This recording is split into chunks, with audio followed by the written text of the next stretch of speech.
I'm focused. I've been watching for the omens. I've been listening to everything you said. It's been running through my head, locked and loaded. I got the feeling that you know it. Yeah, I've only just begun. I won't stop until it's done, till you're broken.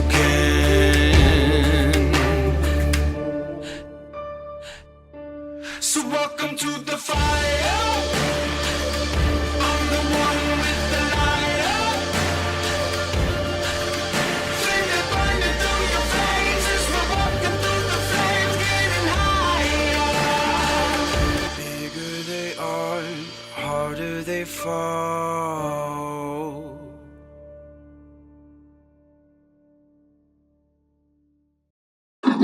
We return to the dark after being transported into the dark by the Jar guards into a dark tunnel, bringing you into a small central arena where an angel half petrified seemed to awaken and force a challenge upon Oscar. After fending it off with careful skill, Jonathan thrust the angel into a spell, forcing it to face the group without the ability to fight, discussing with the fallen angel for the first time on the ways in which the god Jonathan worshipped was swallowed by a blood rift, and along with their efforts for building a sanctuary for the goddess of rest.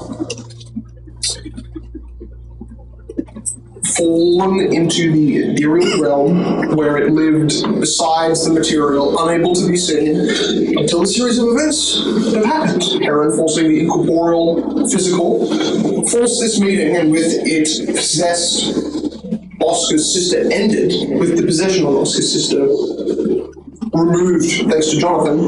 Oscar chose to embrace the fallen angel, who promised safety inside the Book of Desecration, the deadly plane of nightmares, the Book of the Damned, where divine living blood is punished.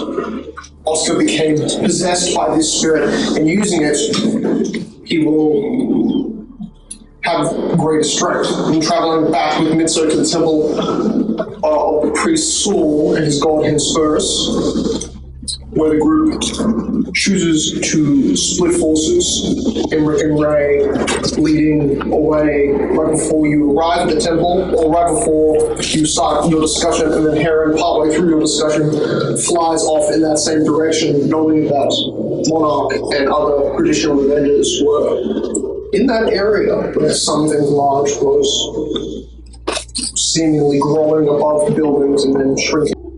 There is a moment for Emmerich where you're running beside Ray, deciding to separate, splitting up just because you need to detour around small fusions, rubble, debris. You have to head in a different direction just because you're not directly tracing behind Ray, and Ray's not directly tracing behind you. You're not getting lost because the streak of fire that carves the sky above you is a warm beacon of direction of light, even though the sky is very, very dark. It's technically first thing in the morning, but there is still a thick, enormous cloud of black smoke that's covering the sky, and you are able to notice from your east, from the direction of your home city, Emmerich, that there is the faintest kind of horizon glow where clearly the clouds do not go far enough to completely swallow the distance just to where you are above you. So the faint amounts of light, very, very faint. Every building is pitch black, your eyes are keen and focused. And then there is this separation where you curve into the corner of a building and then you blink. And now you are standing on polished wooden tiles. Your vision is on the floor in front of you. An old man, an old dead set of eyes staring back at you.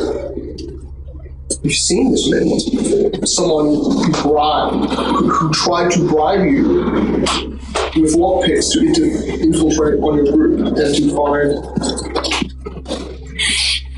someone named the captain. The Augustine overseer, to look up at yourself with a pool of blood under him, reflecting the dark features of your elven form.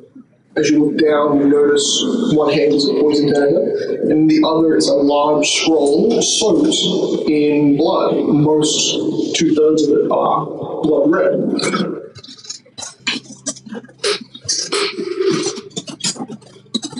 What do you do? You were running. Now you're not out of breath like you were just a moment ago. I'll open the scroll. Okay. Well, I'll look around. Is there anyone around? Okay. You do this. Which one do you do first? Look around. Right first? Okay. Room, dimly lit, fine floor, polished all around you in a large space. You realize it's kind of like a balcony area. Behind you there is balcony rooms, which overlook something. Your brain is spinning. You have no idea where you are. You've not been in this specific spot, in this specific room. And yet directly behind you is something you also recognize, familiar and daunting. The blue arms, armored with gold, white pauldron cape, a smear of blood on the chest, standing upright, that massive, almost 12 feet tall bear, humanoid that was guarding the stairway and that guarded the overseer when he approached you the first time. He's standing there looking patiently at you. And as you look at him, he says, "Thank you." He growls it quietly. "Thank you for this agreement. I can now find my brother and protect him. We will both forget this ever happened." And you see him start to begin to turn and move in a direction which is close proximity to the stairway that looks like it breaks the kind of floor area around you. You don't need help, do you?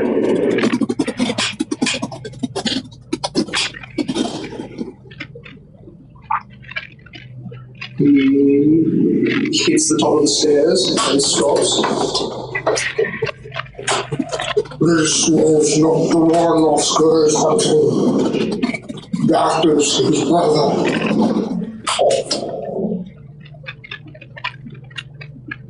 He was pretending to be him? He was given an order from Klaus Augustine. Klaus does not show off his power in this way. Far more effective for him to be the secret weapon of the Council of Coin. I will never serve him again. The dark humans with extra plane allies are the only reason this city burns. Spread of the dark roots, so idleness and starvation, this is why we are all doomed if we obey. I do not need your help. I need to find my brother and leave. Well, good luck to you then. He starts to walk and you hear, "If you will find me again, we will see whose ideals are more short-sighted." He walks away. Disappearing down the stairs. You look around the room. Many doorways. You realize this is definitely an upper floor. Looks kind of like a long apartment hallway with a balcony on one side. So apartment, small indented wooden rooms on kind of your side of the room. And on the other side is just a large balcony curve. This is a limited room? Oh, you're telling me. Looks like a hotel kind of foyer space that you're currently in. You just straight slayed this thing. There's blood on his breastplate, but there is blood covering the tip of your poison dagger. Okay. Alert him. Give me things. You feel find interesting. Like, there's a sack and you can hear like little crunches, and you look inside and it's like a pouch of gems. But everything else on this person just seems like kind of very wealthy, but just ornate jewelry. Like, you get like a lot of pearls on a kind of necklace that's also fitted with like gold chain. See, as you open the blood-soaked pages, half the text on there is almost completely incomprehensible. Like, just the blood covering it makes it so difficult to read. Yet somehow the words, which unreadable, seem to start deciphering themselves on the page, kind of twisting and rotating, filling in different areas. Some of them even seem to be emerging out of the blood on the page and making themselves visible to you in a kind of dark, umbral glow. Very weird. It reads The Timeless Darkness, and it is a necromancy and abjuration with a small conjuration infusement that allows the wielder to store undead elsewhere and then summon them again if needed. A utility scroll that has some small enhancements to having these undead stored somewhere else, and also because of your lack of understanding, now given understanding, there is an ability to control undead, a kind of guided spell in this scroll as well. But you don't think that it innately gives you the power to cast the spell that isn't the larger spell in play. Basically meaning if you can cast the 7th level spell Control Undead, this gives you the ingredients to do it without your spell list. But it also gives you the ability, without casting the spells, to summon and unsummon undead to have a void anyway. Okay, so it's a big... Yeah, actually, surprisingly, it's probably about nearly 2 feet long. And it's slightly bigger than the necromancer. It's got those like 2 scroll wheels on either side, whereas the other ones you have are a lot smaller and Scroll wheel. just like literally just bound up. This looks like professionally handled and kept in a good condition until the blood covers. Okay, so show them all of this. Go away. Alright, you said we're on a foyer? You're on some sort of upper foyer where you can see there's a balcony, and that's looking up at a ceiling, You can see the very edge of the balcony. On the far side, there's curtain framing, like some sort of corner posted large sets of fabric. That's like at the eye-line view, and that's clearly something that's on the other floor. Clean that. No. Just on the edge of the top of his white bloody lapel. Alright, he's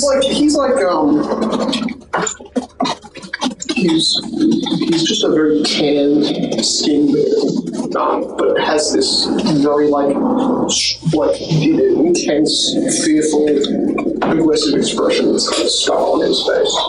do we look the same as the last one? Just modded? Or is it like... There is something that's just kind of it's eerie about how his... It's not that he's staring directly at you, it's that his eyes look glazed like they have been... Like the man that you saw before that was clearly able to see clearly. You don't think that this man, just before you died, was able to see. It's not very Yeah, I'll go up and go for a window. I'll try to find someone to get to the roof of this building. And you find a small kind of sideways stairs that goes up. It's even smaller than the one that was heading below you. That the big bear creature was able to descend with. You find that it's a small, narrow, as you head up those stairs, a small, narrow passageway, sort of stairs that leads up in a kind of wood-lined wall. This part of the room looks a lot less polished. The walls are not polished, they're like rough wood. And the stairway that leads up it looks like stone instead of wood. it's probably not for devilies. So So you head up. You get to a point where there's a kind of stone room. You walk about 20 feet up a set of stairs. In a loose direction, 20 feet up, and then there's a small stone room, maybe 10 by 15, and then you can see that there's a ladder at the end of that room, which leads to a hatch. And that hatch has broken in downwards. The ladder isn't pushed to the very back, but you can see there's like a mountain of rubble that kind of leads up. It doesn't block an escape to the roof, it just is a lot of rubble that's kind of been piled into this room. Might actually make it easier for you to get out. Yeah. And as you do, you notice that you are in a set of streets in your proximity. This is near the limited pier, but not that close. And there's just a huge pile of bones just scattered through the street. And you're looking at now a road. You've exited this hatch and you're on a main road. You're at the edge of a building that's completely collapsed. There are streets filled with bones and nearly nothing else. You actually look at the far end of the street and you see what looks like a half-crushed body of a guard. Metal plates indented inwards. And his body looks like it's almost been ripped in half by the pressure of just his settled back being crushed. But in terms of living, that's what you can see. Yeah. He's about 300 feet down the way. Dark sky. Do you think it's, since you last looked, like you could see the dawn light that was like making the eastern edge like a kind of dull yellow color? Now you can see kind of brighter orange. Like it's been an hour or two and you've just blinked and that time has gone by. Ray's definitely dead. And you feel around, and those 2 vials of blood that you had, that you don't remember where you got them, have gone. Okay. Carrying dissipating blood vials, love that. Do these look like old bones or have like a blood in them? A lot of them look like strangely pale, like they are very old, like heavily desiccated. Heavily decayed, like bone. But most of it looks like people bones. You can see that the lingers of something is that there's some scattered out through all of the bones that fill the streets. Is like threads of like a muscle fiber that still kind of hang loosely to some bones, but they're like thin, tiny patches on the edges of some bones. You notice that the street seemingly seems to be clear of missing inhabitants. The perception check.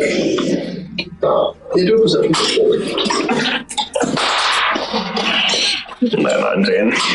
Okay. 33. So, in a direction that you know you were fighting that moon dragon with Mitso and all of that, right after you I was fighting. You were fighting. Yeah, exactly. Hell yeah. I do a one. You stood on I stood on him. and heard it. Yeah. That direction, all the buildings leading up to where you are have been fully leveled. I had a big explosion. Okay. And the sound of, I think you said that. 10 out of 10. The sounds echoing of distant cries and shouts are back towards the party, what you're assuming is the northern direction, and you're hearing very, very faint like calls. Definitely sound human, like you could hear the note between a bark and you can hear them. They're probably close to 800 meters. They could be a kilometer away, but it's only because it's so quiet in the streets right now that you're able to hear that sound. Yeah. All right, well.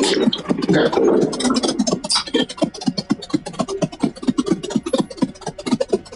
Jumping between buildings, using the edges of ledges, propelling yourself. Hanging curtains, you pull, stretch you across the street, an area where you see a group of soldiers. You see Karen, you see Ray, Ray looks pretty beat up. Heron looks a lot less than Ray. And you also notice that there is a kind of an energy that Heron is pushing into her body. You met that. What you're noticing is an unconscious monarch. You met him briefly. Monarch. Heron's putting fire magic into his body. As you are kind of like on a building, perched still like a block away, but able to see this little hiding at the edge of the main street. But there doesn't seem to be a sound moving undead. During what was basically a 10-minute travel, you notice about 2.5 minutes into your travel, that density of bones stopped completely, and there's just no bones. Okay. Like, carefully descend the building, do it silently, or just sort of they do. You hit a railing, makes that hard metal sound, oops loaded, you hop down off that ledge, and then you're on the ground floor. You see that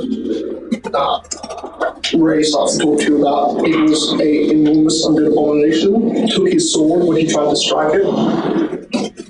That's enough for him. You see the sword is beside his body. You got it back, I guess. But he basically tells you that there was not an end to the amount of attacks that the creature was doing. It was hitting Ray more quicker than Ray could do proper damage. Then suddenly the bones all just fell. And Heron said that was the only reason that we were able to get Monarch out of the line of fire that seemed to be crushed. I guess if you find something like that again, range attacks, or magically blow up,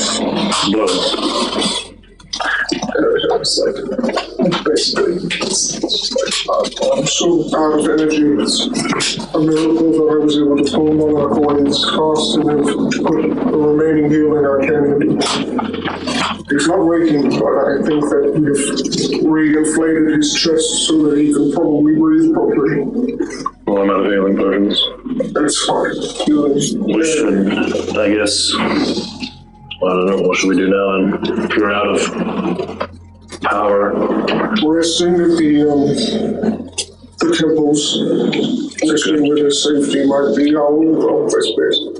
Might be. Right, I mean, I think I fell in a hole. I'm not gonna lie. It was embarrassing, let's talk about it. But I'm pretty fresh. We need to, it's only been a few minutes since the battle stopped, but we don't have much time, I'm sure, before more of the vermin start to think that the land is available once again. The threat is being neutralized, at least to them. We need to move to the temple floors, get Monarch in a place where there's more healing, as healthy as you. If you want, you can join us in the escort. Sounds good. The allies are probably already in the book. Yes. I would be fine. It's more about if I don't think the book can be stolen once the ritual's activated, but I think things can touch it and still kind of enter it. Do you think that's a good idea? Well, it's just left there, and as far as I'm aware, there's no one left to guard it. You think I should guard it? No. Okay. Well, somebody should guard it.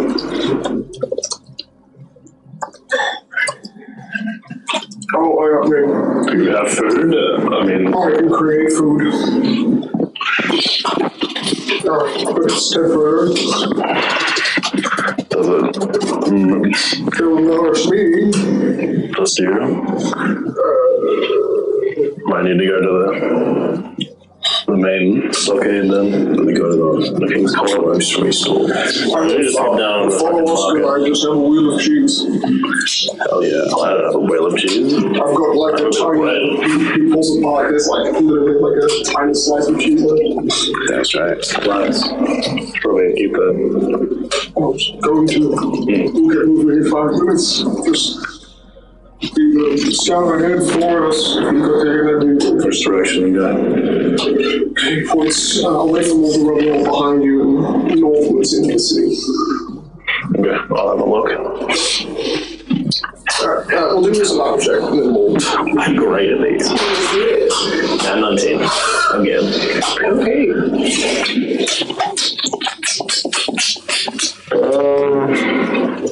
26.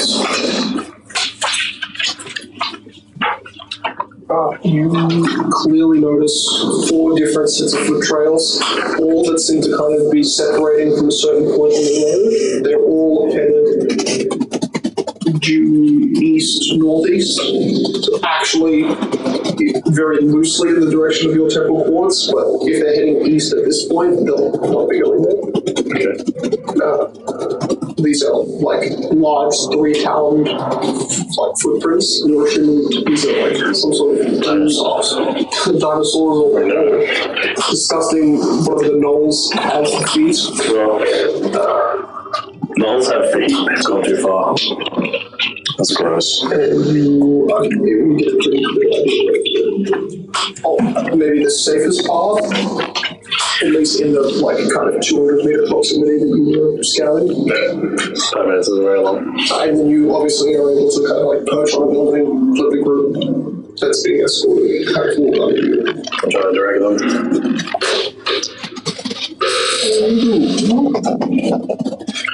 Hello. Then by the time you make it, escorting far enough, there's one encounter you manage to avoid the growing sounds in some directions. There are good, like, barbed fingernails that you remember like soldiers walked off these green, barbed creatures. I'm going to say that, Herod, you take them out. It does take some. It takes a few rounds, 1 or 2 rounds. Heron Lose some hit points? Heron has 1 first level heal spell left, so he'll put that back into you. Well, it's 10 HP I'm losing, that's the thing. Yeah, well, exactly. Arms are painful. They are. Not that many, though. You probably won't lose all 30. No, you don't. You lose 15. So Heron's like, well, I can heal the boat before I'll put it in myself. Alright, just trying to start a Discord call with you. Don't worry about it. No, speak of this. I can't believe you didn't pick up any piece of shit. Sorry, I can't use Colfax right now. And you made it back when you notice there is a fair few priests. You now notice some new-looking figures. Figures that kind of more resemble the bears armor, interestingly enough. The bears like a large white mantle that goes over the shoulders, golden plates that line like gold and silver, but it lines white kind of tabards. I was to figure out if this was from a specific organization. This, hell no. Great. Now, I'm going to assume bad guys' forces, lovely. yeah, they're just not familiar to you. Not that you really scouted the deeper part of the political system of the city. But at the same time, it just doesn't match. Like, there's not the blue like here. There's just like gold, white, and then you get patches of like red lining on the inside of like the collar, not even the white cloak. Class currency, you know. And yeah, as you kind of quiz Heron on it, these I saw reinforcements. These are not. Why are they here? I have no idea. This is. Oscar said something like there was enforcements from I saw it coming. I didn't think there'd be so few, and you see where they do. And they're actually pretty big guys. Like to you, you remember the priest with the large beak, the large kind of scythe weapon. He isn't in the temple ports, not that you can see, but that kind of like almost 5 foot wide shoulder frame that these guys carry, and they are like nearly 7 feet tall with all their armor and stuff. So they are big guys, but like very dark skin features. Like it's pretty hard to like describe. It's like, yeah, pretty Chad-like. You know, the muscles that kind of still manage to bulge out of the like refined full plate armor that's like gold and silver white. These are glamorous looking knights. They don't look to have a stain of dust on them other than the bottom of their capes, which has been, dragged around. Karen doesn't even approach them, just kind of detours it, gets Monarch to a safe spot in the corner with it's kind of like a tent sheet over their head, and there's not a cot anymore. All of the cots are currently taken. Lies him on the ground, puts some random guy's backpack underneath his head. Karen says, "Oh, so could fill the water. I want to go get some water. What do you want to do? Talk to the council or just waiting for them?" About what? I don't know. I can see, everything. What it I is. saw like a werebear, sort of like bodyguard of one of the leaders on the other side, who had almost the same armor as them. Indicator to them. You mean like the leader? You mean like the ones that? Wait. It's Augustine. Oh, the Black Market. Oh. Well, apparently he was he was making deals with dark forces. He was on the side of the necromancer, I believe. Why did he have the same armor? I don't understand. And armor, and you can obviously tell that bear had armor very similar, but also like those soldiers in front of you, very well fitted. Like that bear had armor fitted for 10, even 11 foot tall creature. Versus these guys where it's like, it's meant for a 7 foot. That's just armor you can get made in Isola? I have no idea, actually. It's probably part of the official royal guards. I don't know their official title, but I received armor blessed by the Temple of Knowledge. That's a very different group of forces in the city. I'm guessing this looks like almost royal guard level strength, I'm imagining. And then you see a guard that's like half rested, lying with a helmet over his face just to cover himself from having any of the lights that are ambience around him. He's like, no, I've seen those lights before. They're just the normal guards. I saw them. Their minds are beliefs. They're not like normal people. I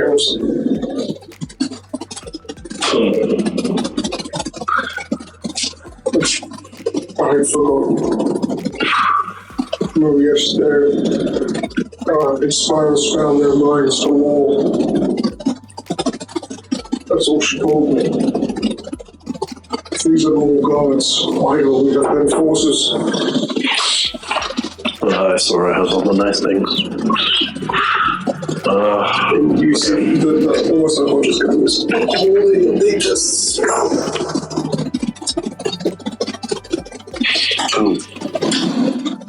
and then you see, otherwise I would say yes. Far down the kind of aisle of what looks like half tents that are hanging over just to give more shaded space to this area, less eye view from anything above.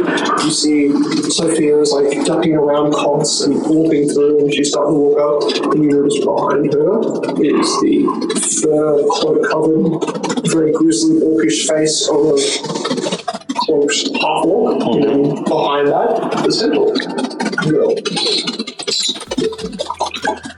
Well, I didn't go with them. That's probably for the best. Why? This is Sophia. You're back. Why? Whoa. It's like you've got a bloody scroll. Where is that? It's in my bag. It's under my cloak, so it's a little hard to say. Your cloak bloody? It's like you're still under the cloak. That cloak is like we had to get everything. While we're out here. There's enemies everywhere, Sophia. Are you okay? It looks like you sat in blood. Yeah, I'm fine. Is everyone getting the book crying? Oh yeah. I guess. They're all gullible as you. They kind of all ended up into the back room, and then Mitsu took us here, and then Mitsu disappeared into the temple to talk with with people. And then these guys appeared. You know, these guys just appeared. They didn't like fly in. They just appeared.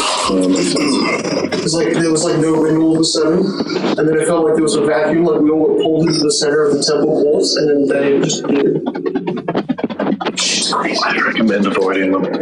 Yeah, they don't talk. I tried to tug on his cloak and ask him something, and just didn't even look at me. How weird that is. It's pretty normal. I mean, I've used old people. I didn't think they did all. Dude, okay. So how do we get all this diamond dust in case we need? And she holds up 3 little sacks in case we need to it's my job to heal Wookiee if he comes back traumatized and all stuff. Do you steal it from old people? Yeah, there's a lot of rich people around here. Yeah, They don't have a lot of valuables left. They just take all their jewels and stuff. Diamond dust is probably one of the only things valuable ones. Oh, these aren't diamond dust. These are just diamonds. And rings. Diamonds are good too. And jewelry. So you're not stealing diamond dust. No, it's everything with diamonds in it. Okay. Where Do we leave the book unguarded? Is there really 9? Oh, I think there's 2 fire soldiers that stay. I should probably not leave the book unguarded. What are you sure? Yeah, but it's fine. Mitsu said that if they touch the book, they enter it, and then it's like entering hell. They'll be fine. Your hair's gonna go clear. I'm sure. Okay. You can't remove the book from its perk. If you touch it, you just enter it. Because you put the ritual circle around it. So they have to dispel the ritual. What if you have mage hand? Telekinesis or levitation? Maybe Mitsu did. I don't know. Didn't you say you did rituals in the council? Yeah. What was he gonna tell him? He said I need to go check in on some things. Something like that. I don't know what he said. Alright. You can heal, can't you? No. No. I can restore, if you're blind, It's fine. or if you're brain dead. Actually, no, I can't. It's I used to bloody, and you see the whole skill comes up behind us. Where's Horse skill? Do you remember that? I do. Same reason. Yeah. You watch her walk up with pirates. I'm gonna kill half all pirates, and you see. Where's my dad? And she's basically mutters the same thing, but they're doing it quietly, and they're trying to stay as far away from the frame of everything. They're trying to almost stay stealthy in a way that they can't do. But He's in a super cursed evil death book because I think we were threatened by an evil night guy.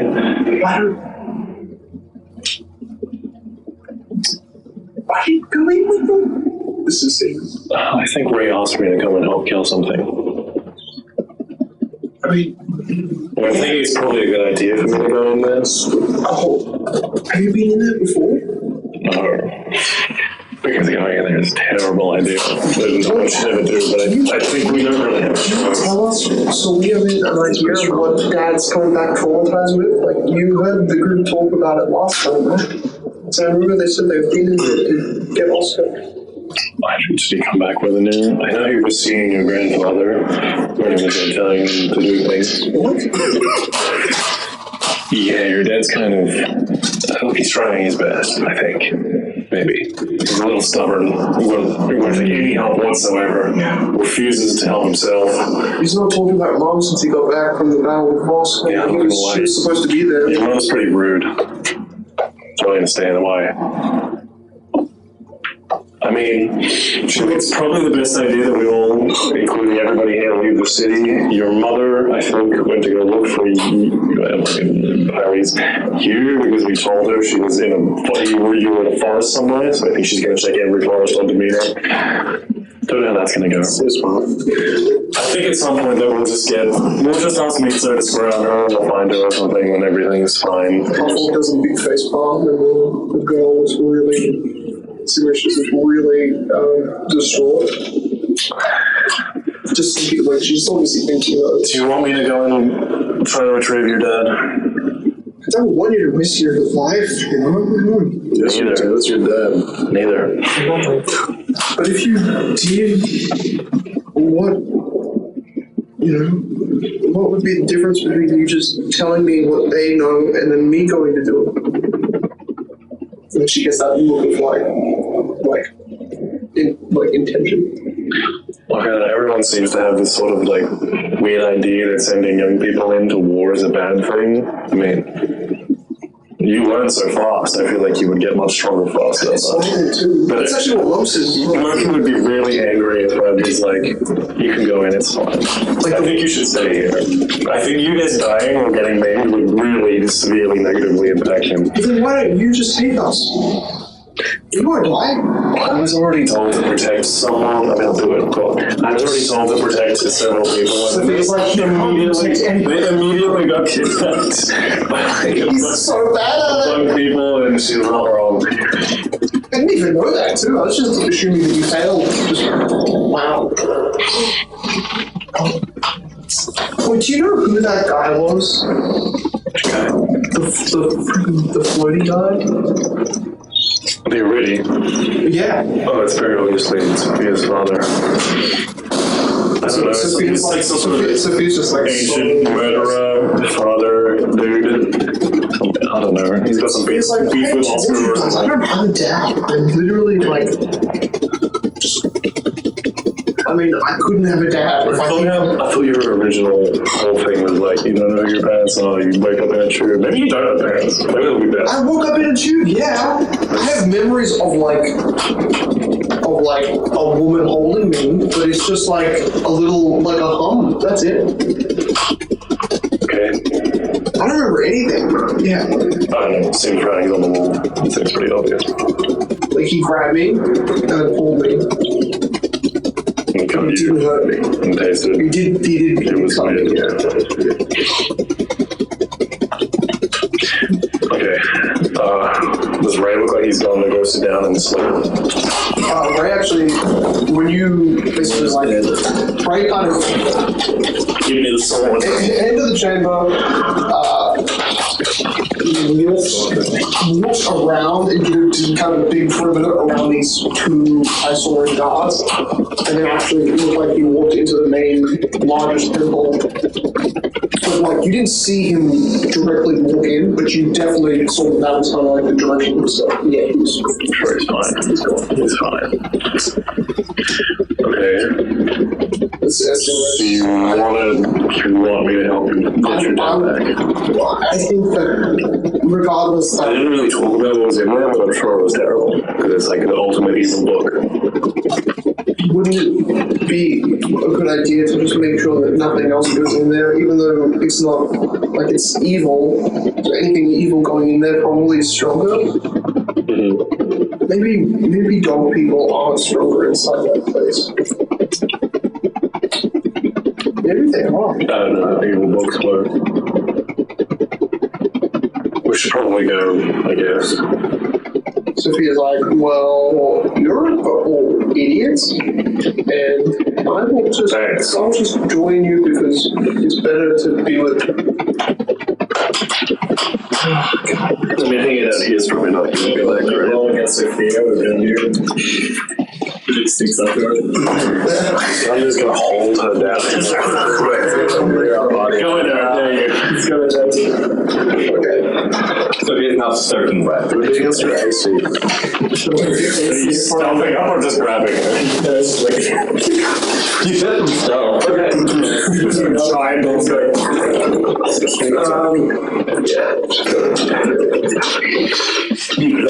garbage AC. That's a pretty high AC.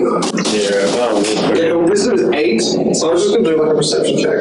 Her AC, let's just say it's a touch because you're licking. Her touch is 13. Interesting. Touch is 13. And she did fail with a 12 at any perception check. So you actually watch it. Gundy didn't enter the temple courts. He's like on the outside of the wall that has been like basically created to clear a blockade. This dog is literally leans over the wall with its massive head and just licks its phone. She doesn't notice until the wolf's snout is like an inch away the back of her head, and then Oh god. Oh, it's you. Okay. Fuck it. Ooh. Just like the whole back of the hair is just like. He was sitting on the other side of the wall. It's very obvious. He breathed. Oh, I'm gonna drain it now. I should have like the tiny little. Okay. Okay, well, Iris is just like starting to. assorted children. I guess we're going to the Temple of Honspiris, wherever that is. I don't know where that is. Just gonna run over to Heron real quick. Okay, we're gonna go to the book. Are you gonna talk to those guys? Can't, they don't talk. I mean, I can try and make inviting conversation. It'd be good if we knew why they were here. They just appeared, apparently. They just teleported, which makes sense. I mean, I'll ask. Yeah, of course. I kind of have an idea, but it's just, you're right. I'll question them and see if I get any like mental communication. Oh, Wisdom does. You know anyone? Wisdom's inside the temple, right? Dude, that's what's. I think so. Okay, I'll grab him. Okay. Maybe they can just respond to a nightly order, and you see Heron actually just he's about to go to the temple and just does a straight pit and beeline to the. Good luck. And you can see all of the children are already kind of gathering quickly out the front. They're just like. This is already gone. Iris and Iris is just on Simra's back. And you can see Sophia has already, like, basically, it's weird because as you walk outside, there's a throne made of stone, and you realize it's like, it's a grouping of hands. Just made of stone out of the ground. And you see Sophia just goes, okay, well, you guys just, I'll just keep watching from back, and she just sits in this little pan throne, and the hands curl over, and she just disappears. No, she really loves that one fucking song. I'm so glad she got rid of the fucking worthless lion. That just sucks so great. Yeah, well, It doesn't have any other fucking spells. Well, let's see how much magic she has left, so she's gone. Okay. I'll try that again. Alright, let's go. I mean, you have journeyed around this area. You've not been this close to the temple courts yet, so you are a bit lost with how destroyed some of the streets are. It takes you a little while.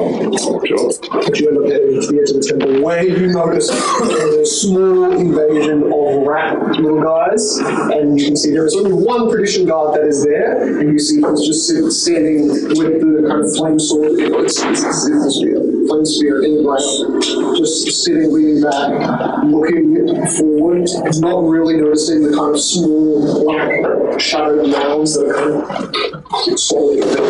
You get a good line of sight, you get a good idea of where, like, of all of the creatures approximately, because you're looking at it from the outside. I'm not going to make you roll on this. It is slightly a difficult fight as well. You should go in and walk him. I'm going to see you. Thank you. Oh, yeah, I need that because he was big with children. Yeah. But he never asked to ride him or anything, so he just ignored me. He smells bad. I don't like That it. is great, dude. He literally takes out buildings and walks. He's entire he's not that fucking big. Just the sword. Yeah, I knew that. You know, it doesn't destroy buildings, it just like slices them in a small way. Like a dog with a stick, they don't really understand such a drag across the wall. But it's like great swords. Really breaking the last glass or whatever that's left. Nice. And I'm going to see you lose the rest of your temporary hit points. All of that. But you do manage to slay about 9 rat folk with Sounds like me. and with Simra's fighting for their life, but not managing to. That's getting off. She just melee is sort of trembling one, like, oh, it's too close. Just doesn't stop. It's too close. I don't like it. And you see at one point Iron is like he's noticing the thing, she's not hitting it hard enough, and Iron just starts to punch it. And you see he's probably not doing a lot. You guys will not be good But then the bullets simultaneously destroy one of them, and you guys manage to kill the other 8. Good dude. Well, guys, that's the healer to make sure everybody. Oh yeah, well Gunny needs to save the kids to begin with, so you do he heals a few. Don't they heal by licking, right? Yeah, you know, there's a word on his tongue that just makes that healing effect happen. The glow, like as he does the lick motion. Oh my god, the saliva is super. To heal you. Has to spit out the sword. Yeah. Just like Slides the sword to the ground as a sign To the ground. Yeah. As impaling one licks. Alright. We will cut to the boys hours before this currently. Yeah, boys. Many hours. I mean, it's not dereliction, it's not the exact thing. It's one level pretty close. You're kind of was at least gone for 8 hours over that whole total period. I'm wrong, it's probably closer to 12. Wow, that's lights off it. What's 12 hours? We have 12 minutes. Actually, But it also just took 12 hours. yeah. I'm not gonna level 8 again. Very excited. Like the temple heads for us to the temple courts is probably 4 hours away, so I think I probably should add it. And because I can't believe the Temple of Hesper is being racist against, and they're not allowed in the temple god. That's weird. That's weird. it's the only temple that's in the whole city. Disgusting bad god, but whatever. It doesn't mean you need to discriminate against them. Bye, honey, I'm gonna go get some water from the local well. It's only a 16-hour journey. Like back in episode 1, you saw a symbol of Hesperus that was looking a lot like the portrayal of Demetrius inside the temple courts. Sure. Like, except that it was the exact same motion, except the one in episode 1 had rabbits and ratchet. Whereas this one looked just like a new. You're like, Demetrius, and then you're like, oh, episode 1, that was identical look to the Hesperus. Honey, our son is dying at the point. He needs water right now. Go to the local well. Give me 12 hours. Give me 6 months. Just spit in his mouth until I'm back. Father, you're gonna go get into me. Yes. He's not even a deadbeat dad. He just walks to the friggin' dairy. It's not my fault. Alright, that's good. You guys are right at the front, right at the edge of touching the book together. This is a horrible idea. There's fucking 3 of us. I'm sure. Literally everywhere left. Look, we're just going in there for like, why are we going in there again? Well, Dude, that because that guy wanted us to. He said inside the book would be an answer to the faceless sphinx that won't die. We have a lot of answers. The point of it's a shame Even the angel said it. Ray has grown a heavy distaste for the fallen angel inside him. We have to find a book or something in there. Well, we were originally told that inside the book is the true book that will lead to the way to destroy the book. Yes. Either way, this is stupid. There's 3 of us. As long as we don't find anything in there. Hey, that's not going to happen. We're going to find things. Just to avoid. I don't think we don't find anything wrong in there. I feel like we should at least wait for him, Rick. He's got a fighter, right? We have a time limit though. Well, actually, we have less than time. We do. Monolith or someone who said that if we wait, a god will come out of the book and end the world. Yes. No, what came out of the book? It will just like spawn somewhere and then fly to Mars. But if we do something in the book, we can weaken it. Cool. Just the permission guard. You'll be Still in the book. There's still 2 at this point, but yeah, you can only see one on your side. Bruce says, no, there's one more beside me here. I'm Steven. I'm David. I have a group. Look, we're in Saka. Obviously, we can bring them in. I wasn't intending to go into a dark book with you, but it needs It's okay, someone. David. It's fine. You'll be great, I'll Father. go instead. It'll take one of you. Why one? Actually, wait a minute. My dragon's almost here. Give me a moment. So you're a dragon? Yes, I raised it. Michelangelo. He's coming soon. We were necromancers? How about this? We grab the dragon, we fly to where Henrik is, we pick him up, and then we go into the book. It got flat. Okay, well, can it run really fast on the floor? Good day. Okay, so Doing about 5 miles an hour. Oh, Henrik and Ray are fighting that monster over there. I'm sure we can help them. We should. No, let's go. Instead of standing around waiting. Bring Let's go. The more of us that are in there, the better our chances are. But if we don't manage to get in there, we've had the fucking 7 hours now. Yeah, we'll just fight an extra goal. It's fine. We're not fighting at Marcus's.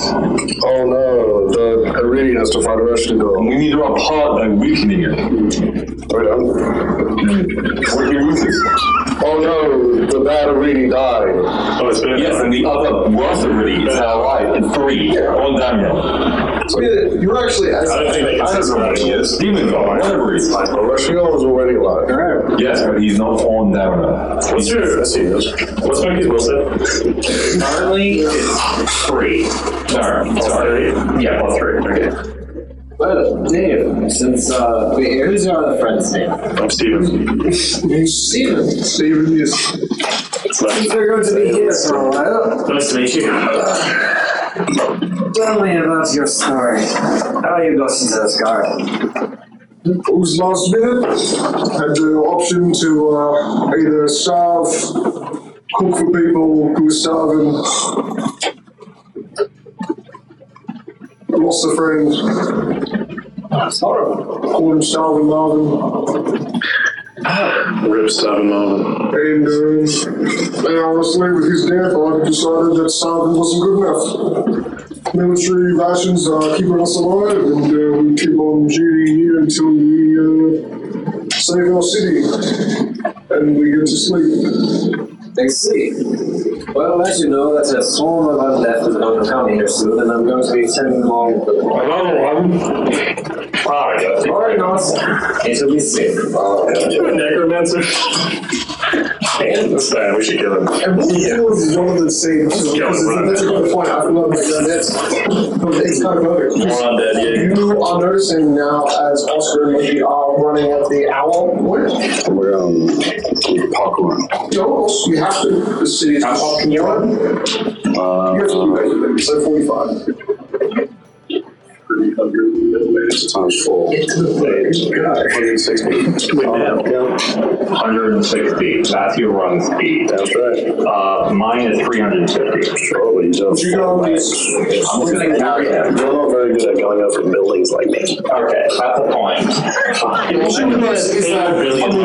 not bothered about most doing a few jump checks, which is what is needed when you're getting the surrounding environment, having massive features, and Oscar needs to do wall runs and all that. I'm not going to do all for it. But you get to a certain point, about 2 hours into your long run, where you're noticing undead stuff moving past you. Walk trail, like you're just parkouring around them. But then about 15 minutes after that, you're starting to see, and before, while these undead are coming at you, running past you, you're noticing, you're hearing screams of people yelling in the close proximity, like a few hundred meters away. You're hearing So Oscar, go right to them. I ignore him. Yes, so you watch as slowly as all of these small undead start to run past you. At a certain point, they're not sprinting, but they are starting to walk fast. You then notice the people, the guards in armor, that look to be in varying states of strength. Some of them look to be slightly bloody, some little bloody at all. Some of them look like they've lost armor pieces. Some of them aren't wielding or carrying any weapons with them, but are in armor. And they're just sprinting back in the opposite direction you're moving. There's something early this way. We should keep moving. Just me. Yeah, but you're far away, so I'm yelling to you. Okay. So you're keeping close to the place that Oscar can yell at you in proximity. And then you get to a certain point where you're kind of using the pier as the safest road and the widest road to kind of get you through a large point. Basically, just returning to the track that Oscar abused, assaulted his sister, and ran back that same path. That's right. And disciplined. And then you get to a point about 3 hours into your moving, so you've been gone for about 5 hours. You've targeted in one direction. So you start to see homes in the street. Well, the city's so big. And then like a little sporadic, and then you get 2 more blocks further, and then the bones are everywhere. They are filling gutters. They are every 5 foot step you are having to avoid bones, and there's now no more yelling or screaming. Ahead of you, This feels like this should be the pressing issue. ruined buildings and streets. Is it not? Ahead of you. Well, I mean, shouldn't John be here? Seems like there's a bunch of bones and zombies. Seems like something a necromancer could help with. Seems like there's a bunch of bones and zombies. Seems like something a necromancer could help with. Let's go unpack and grab him. Let's go 5 hours later. That's Out of 8 hours. right. I only left 2 hours. 2 hours. You just pray to John, please, before we open the book and stop that fucking demon thing. To be fair, if after 5 hours, all my undead arrive. Oh, yeah, you did arrive at about the 4 hour mark. I got 4 hours left, so it says, alrighty then, you're here. Good. Minotaur, lead the charge into the book with the army. It's time to destroy this city.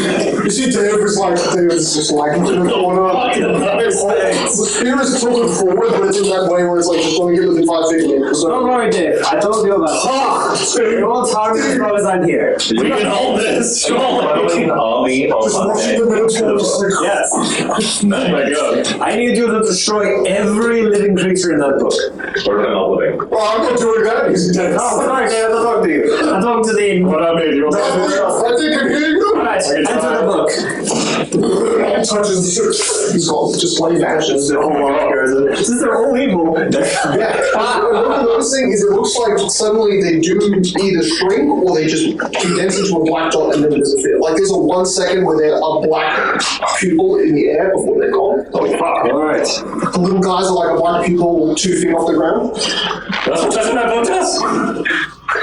Yes. It will actually incinerate you. If you have pure of heart. Well, I'm pretty pure at heart. Shit. So don't go near it. Alright. You there, Goblin. Stay. I need you to get in the book. You touch the shoulder of the goblin as you touch the dragon. Because it doesn't. Oh my god! Because it walks up. Alright, the dragon is small, comes out of the ground. It's just, I was gonna say, it's just a bone muzzle of a dragon, just a muzzle. Muzzle? Muzzle. What's the nose? Snout. Snout, thank you, that's a better word. The snout Put the others emerging down. This will be a lot easier. David, Stephen, I need you to tell them that I entered the book with an army of undead and I'm creating a standing for us so we have safe standing in the area. We got everything in my life. Let's go. Bring the purely evil creatures. Yes. Good idea. I You see the tail of the dragon while it gets close enough, just straight up like fully swings, would clip David's head off, but David like ducks. The stone plaster above his head just like splinters as the bone tail just whacks it. These are just the temple pillars that are on the corner. Like it's not a big deal. It's just destroying the temple. And the this is the front support beams at the front of the temple. And then you watch the dragon, like most of its body is still out of the temple. And you're gone, and they're all gone. And now John will start up a little stronghold and take land of the book into his dominion. We're playing Risk now. Yes. The Everyone I have to play obvious. and it's great too because Jonathan, doing your selling, you're only in that book for 1 more hour before you see something, so that's great. I'm dead. I need to chop down trees so we can build. There are no resources here. No resources. I'm on a 6, so I'm unremitting misery. Just my favorite resource. As Jonathan, That is ground beneath us. We can take it. That's awful. Oh, I've got some roaches in my ass. That's my best resource. Yeah, this is. I can build cancer with this. Who touched the book in the first place? Goblin, Do we touch the shoulder? touching the dragon. But also it's like, oh, that is no one to take the group. Oh, That's 12. Okay, 12. Also, that dragon's not coming back out. Yeah, doesn't need it. Also, the dragon's undead. Yeah, cool. What would we? It's gonna be trapped in the book. That's fine. I don't want those undead to ever leave. But that book, Kidnap. look, it's Undead need to be It's taken perfect. over. It's perfect. 200 years, some evil fucking lord's gonna eyeball the book with undead audience. The Minotaur is literally evil with his own sentience still remaining. He will just adapt to the book. Every single kill becomes under civilian. He introduced a larger evil Wait, to the book. the creatures in the book, does the book generate creatures which they can try to undead? Yes. You turned this. The book we're just feeling the sky shots. Just We're just feeling an unending army of Is it undead. On the outside, the book is just a brown of fungus. Is the fungus stronger than the book? They're not burned. Suddenly, you see on an island in front of you, and then interestingly enough, there is no. Did you go in last time? Never went in. You hit. So, Jonathan, you hit about a 45-minute point, and an island in front of you, but it's up, so you can't see anything on the island other than the sheet of stone wall. There's no illumination in this place, other than this faint kind of red aurora in the sky, which is too high up for it to create any real ambience on the ground. There is a pillar of energy, light, almost like a faint bluish aura, but like, and it just shoots directly up, and it's maybe like a few thousand feet in front of you. You're able to climb up with all of your identical dragons and stuff on these working buildings. Some of these buildings at the tallest reach 4 stories.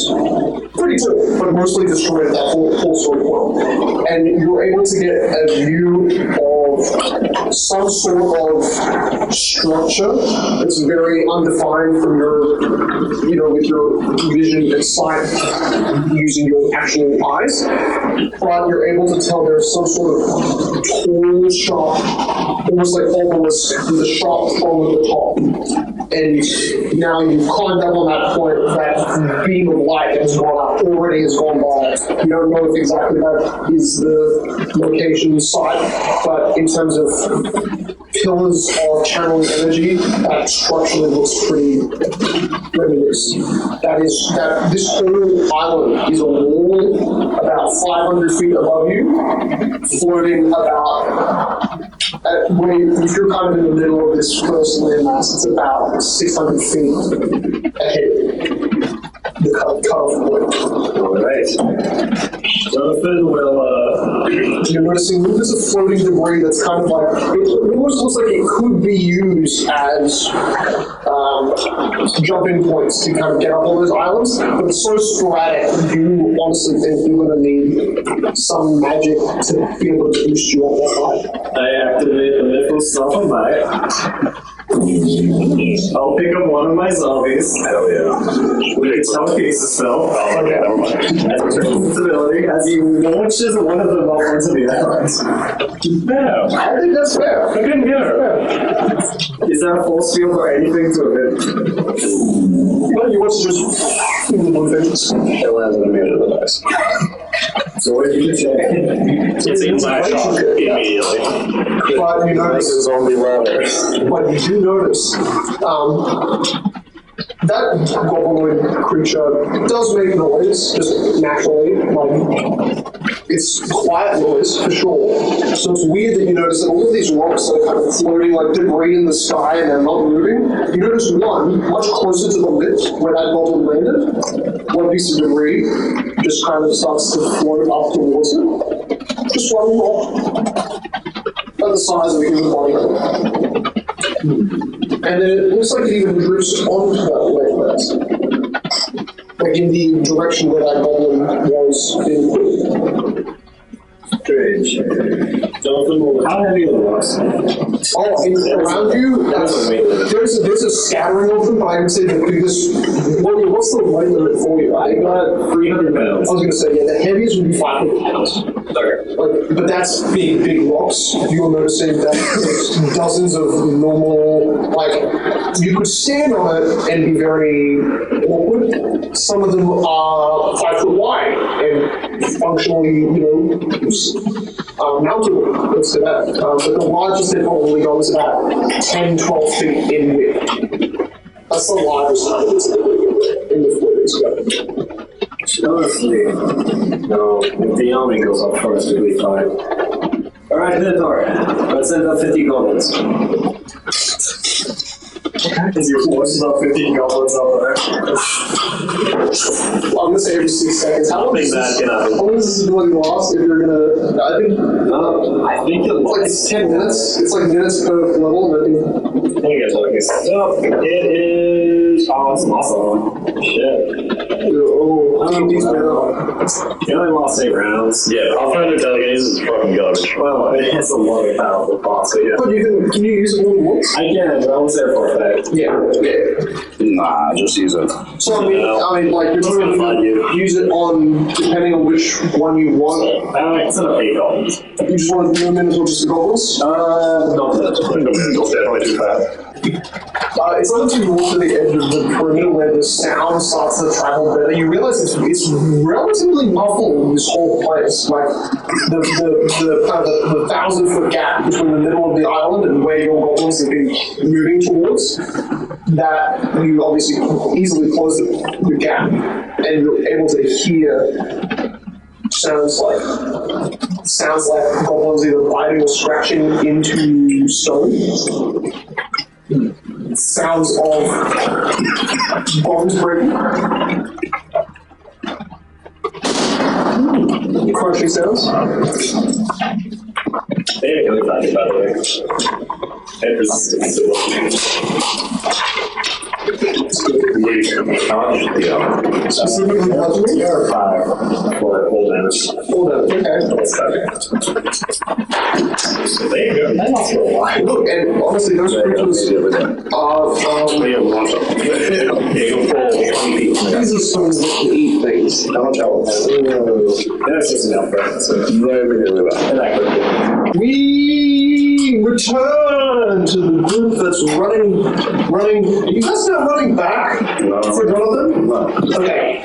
So you run into a land of just ruined buildings and pure silence. So you're starting to walk through small areas where there are piles of bones, not piled up, they're just laying everywhere, spread out, but they are in large groupings. Picked clean. Eat them. Yeah, there's muscle fibers still hanging like sinew straps on some of the bones, but most of the bones look pretty much just But you're now in basically just a completely ruined of the city. It's flattened, like most of there's barely any support beams of an entire district around you. Like most of it's just flattened, black, ruined, charcoal. Well, they're only gone for 10 minutes before we left, so they should be somewhere nearby. Can we shot it? Yes. It's only 4 hours. It was about 20 minutes from when they went to the temple, before you split off and then they did the little discussing. So you were, yeah. Brandt, where are you? You're nothing. Hey, Brandt. Sure, if you want to split up, let's split up. Okay, I'm Brandt. He was going towards the dock. That's the path you took to get there. So you would have seen him if you. I have no idea. He went towards the dock. We should go there. I hear chittering in the back of my head. I can't. It's hard to pay attention to both. I also hear voices in the back of my head. That's sick. Well, actually, not anymore. How good. Yeah. You guys were like, 20 minutes. you guys were, you detoured before you like, you didn't watch him leave the temple. He left right as you guys were basically battling before the temple started. Like, the temple was We saw Ray leave, and everyone was like, oh, fuck. Yeah. But that was, and then you did a little battle, which lasted about a minute, and then you guys did a 10-minute ritual in the midst of the thing. So overall, it's probably been about 30 minutes after your final discussion before you started sprinting away. So yeah, you should have already caught up with him. You are now processing that. Let's just get more than more fun. You want to search the entire city? We just, you know what? Even if we go back to the book, the time It's going to take like 13 hours to get back to the book anyway. Oh my god. Might as well spend the time here. It's fine. He's not today. Emmerich! We're really looking for fucking Emmerich, you know, right? The person who could actually help you with this and that.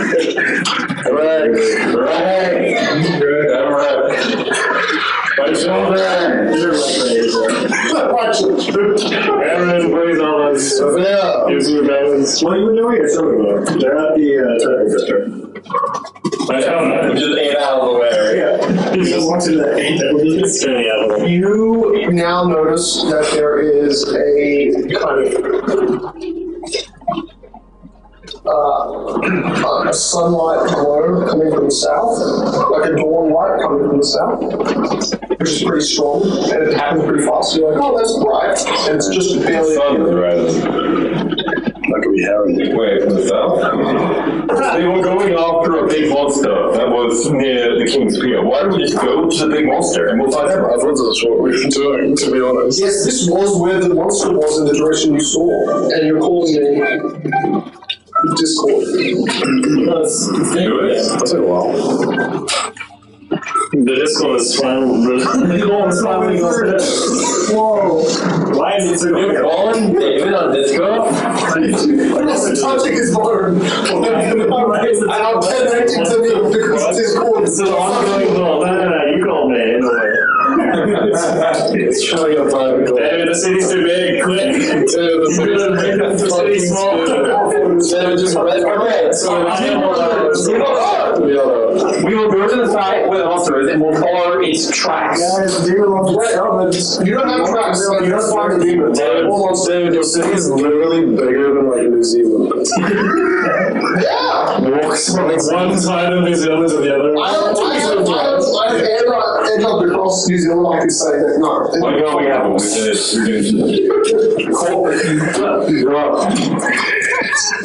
The sides to walk off with no means of finding it. It's like, why can't we find it? What happened? The city is gone. Why are we here? It's basically a graveyard you're walking around. It's really flat. There's your twin we have to hold in mind. The demon we have to. No demon doesn't matter. It's gone.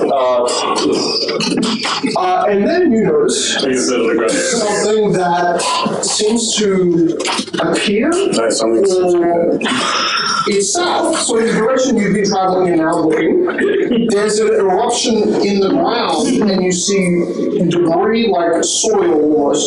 It's a plumage, but it explodes out. It's about maybe 500 feet in front of you, and it's just this, and it basically hits you like a dust cloud, but you're noticing it will like explode upwards. There's this massive amount of ground basically visibly exploding, and that dawn light that was distant beyond the edges of the city walls, you notice that dawn light is really bright, but it's now heavily muted by the kind of dust wall. And you're like,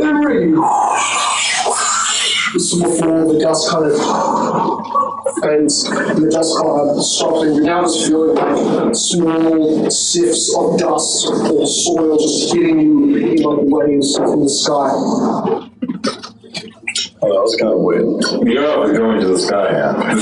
Go, let's go see. That's what you said. It's not as flipping. So I see as a little fly just erupts 500 feet away from you. Just the ground just starts to like almost. It looks like the ground getting Wait, is it cruel all over again? It was like a beam of fire that just straight up. I don't think we should just let this place be destroyed. You did.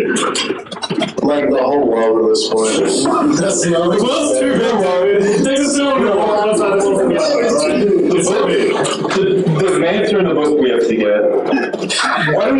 have to fucking get the demon god. Doesn't matter. I think we should just leave it. I think I should just leave the city.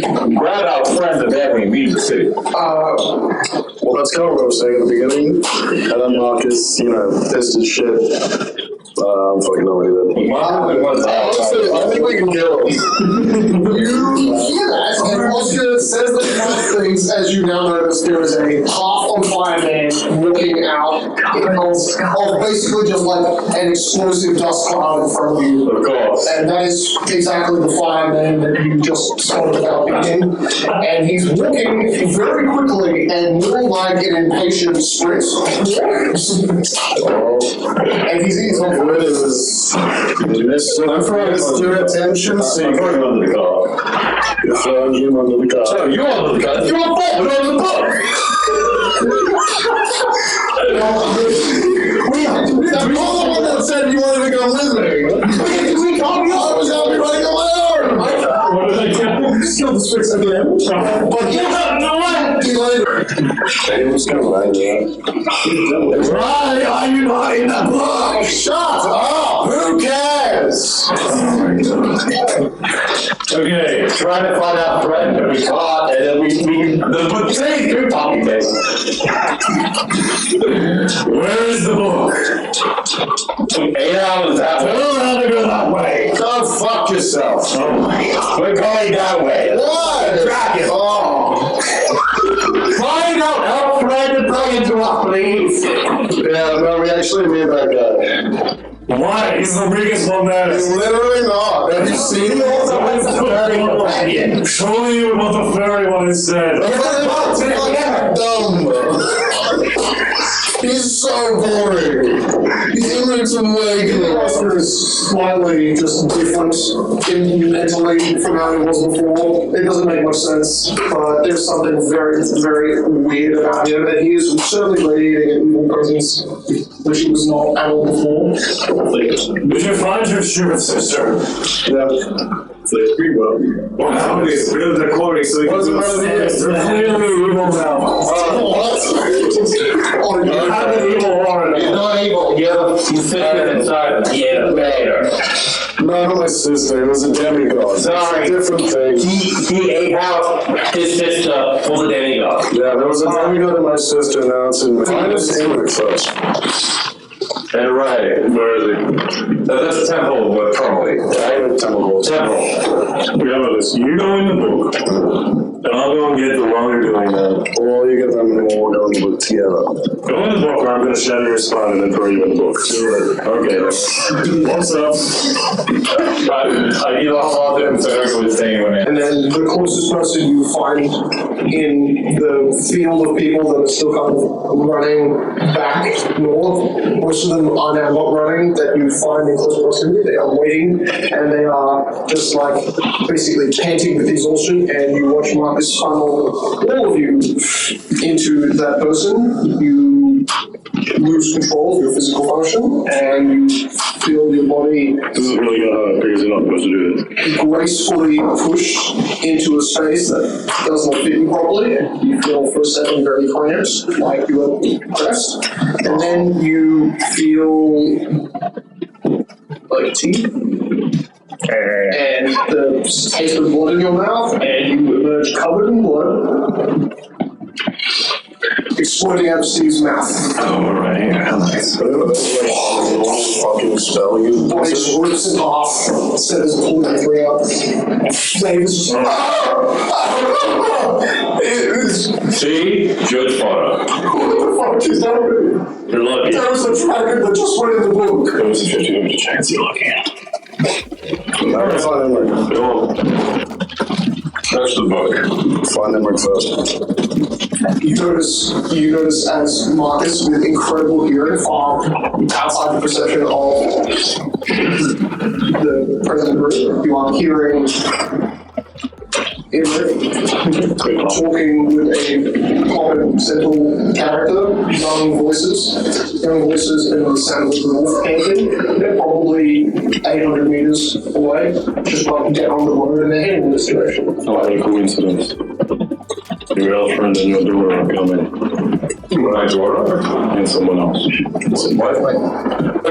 Jonathan, about 10 minutes after you saw that flash of light in the sky, the only bright thing to ever emerge, void you've been in for the last hour. So basically hitting perfectly a 2-hour mark inside of this void, even though time is too hard to keep track of, you get the sudden noise and sound from the back half of the island that you have stayed on since you arrived here. So, pillar of light goes up. 5 minutes later, you start to hear like Murky's obnoxious and loud voice.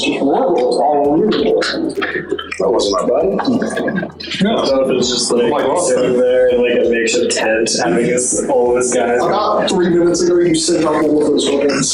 That was about, let's say about 8 minutes ago. John!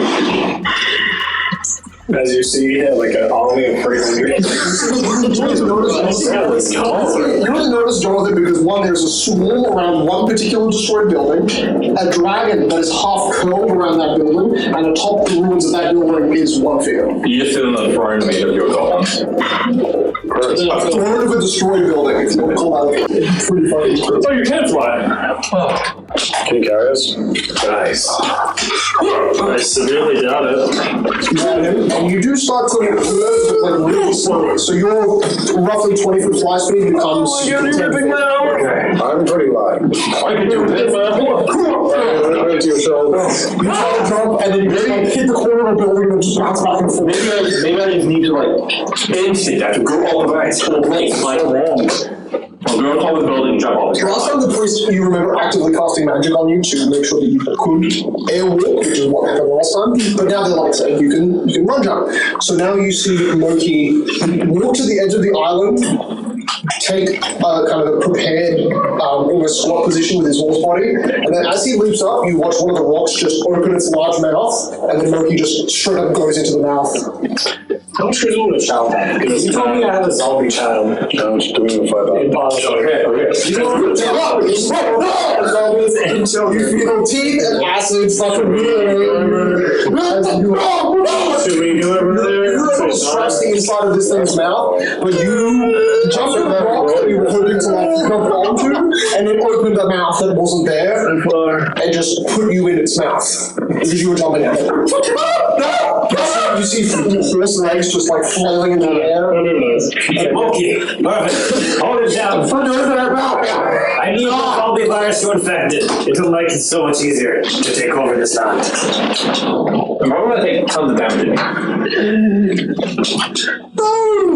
Monkey, just under its teeth. It'll be fine. Okay, I try ripping its teeth out. Okay, while you are. I should have actually made this. Fine check. No, use another rock. But considering it's, I can't swallow something that's considered a large creature. You brought it out. I'm not going to make you take the acid damage. Because I think realistically you should. You're too. I'm a large creature. That's what I'm actually. And so you only take 5 points of piercing damage. Which you might not even. I'm not raising it. Take it. And you are kind of like, you are hanging out of this thing's mouth. Do we try and kill it? The gullet has a hardness of 15, which your arms are able to attack. How far are we? It's a rock. I don't know how far away we are. You got 50 feet. And it's like up on the edge of the okay, so Ilric manages to. And also, I only weigh 80 pounds. you remember it barely, but this was the last thing you were in this place reviewing, and you notice as you've gotten closer, one mouth has opened its one eye socket to hungrily look at all of you, and then you see 2 others. So we can use these to travel. I think we can. Yeah, you just grab onto it. It's not going to go where you want. Just punch it. Well, you're scratching the inside of it, because at least it's been your upper half, so you're inside of its gullet now. Soft and fleshy on the inside. It has a hardness of 15. Okay, I'll eat it. You're in a rock. I bite attack it. Okay, make a bite attack. Bite is not I don't have a bite attack when I'm not raging. Okay. You feel you are literally crunching into something that has like inside your mouth feel like it is taut, like muscle fibers, but then as you try to bite it, there's just nothing to pull your teeth onto. It seems so tough for almost an unnatural. And you do watch as it begins to move, and then two others begin to form, and they're all just kind of trailing monkey. What are we doing? Hi ho, Silva! So I'm going to say that in sporadic motion, Tolhoms are releasing arrows. Imric just drops Oscar onto the back of one of the stones that is like falling Moki. And now as you are on the back of one of these like 10-foot wide rocks that's like floating up, falling Moki, you see they are literally riding up behind Moki to grab his feet and try and rip at them. I feel like that's what it's if my holes are completely to melt, back my holes like just outside of it. Attack the one that is closest to the one that I'm riding. The one I'm in? They're all about this one. Yeah, so the moment He's the one I'm riding to like allow me to attack the others. easily. They're all going for Moki right now, and you're just riding their backs. Oh, you just can't allow me more damage against us. That seems really OP. It's a great ability. Yeah. Cool ability. I was wrong, also sorry Moki, that was 7 points of damage, because I rolled minimum. Okay. Not 5, so just add 2. And then does a 20 hit you? Yeah, I have a 14 AC. Beautiful, okay. So I need to roll 1 to fail.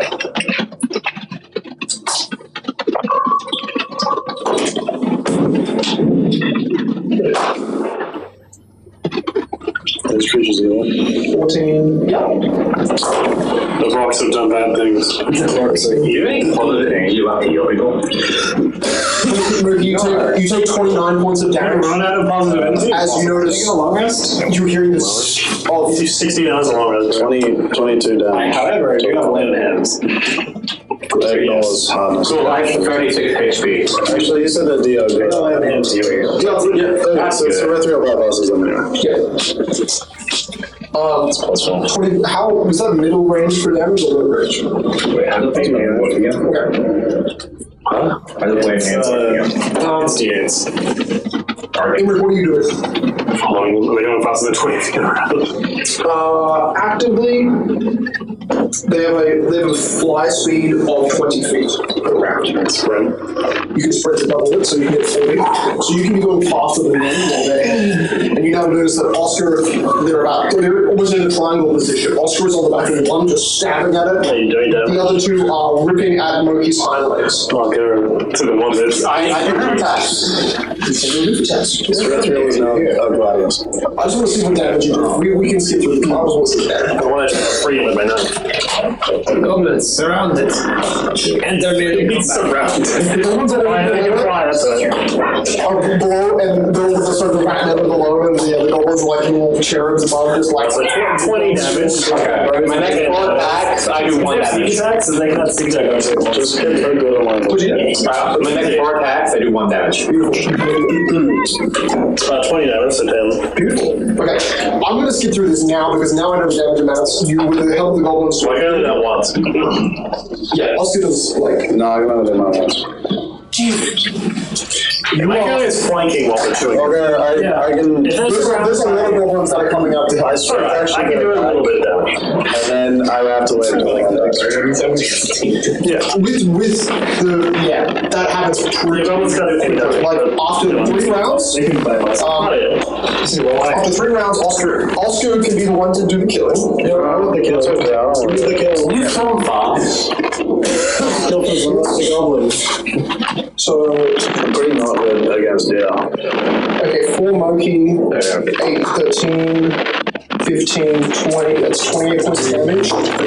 And then this is the last round before you kill one of them. The one that I have Moki 78 HP. So take 30 more damage. 30 more damage. And then you're literally smashed out of the mouth of the one that's chewing on you. You're able to get away from the other two, which are just trying to literally rip you apart. While Oscar's kind of still on one of the others and is slowly just ripping through the skull or head area of this rock. Because this thing's so tanky. In 3 hours, that one's gonna come back alive. Yeah, but I literally cut through its essence. It's still alive. Yeah, the rocket type. It's a rocket essence. I guess. An hour, it will come back. I'm not striking its physical form. And it's murky inside of its gullet. For a second, you notice that the strength you had from your shoulder wrap that gives you extra carrying capacity, you felt weaker. You felt like things that were buffing you magically, like your amulet and your headpiece, all of that stuff stopped working inside of this thing's gullet. But outside of it, Fine. okay. To allow the light gravity to pull me and push at the same time. Yeah, well, because it only moves 20 feet around. You can move faster than you grab his foot as he is about to sink into this. You also now notice that Oscar, who's hanging upside down, you're looking down, you're looking through the cracks between all of the islands. You notice directly below the big island that you started on, where you're now floating the tunnels, there's a similar looking, almost Aztec-style temple, a few hundred feet below, but directly underneath the island. You see that? You notice those? So you see a weird looking Aztec, you know, like Mesoamerican, Aztecs. Yeah, kind of looks like Sounds like some nice story. It is a pyramid-like structure from a civilization that none of you have There was a jungle country. A million times older than you. Yeah, it's a jungle culture. That was part of a place with like admin or something. I've never seen it before. But as Jonathan hits the platform where all of that energy was being dispersed, Well, let me fix myself up. you notice destroyed buildings, street areas very similar to the first platform you were on. You're hearing Oscar Hammer start to slightly grow closer to you. John, when I found the scroll, I was in a little temple, really high up.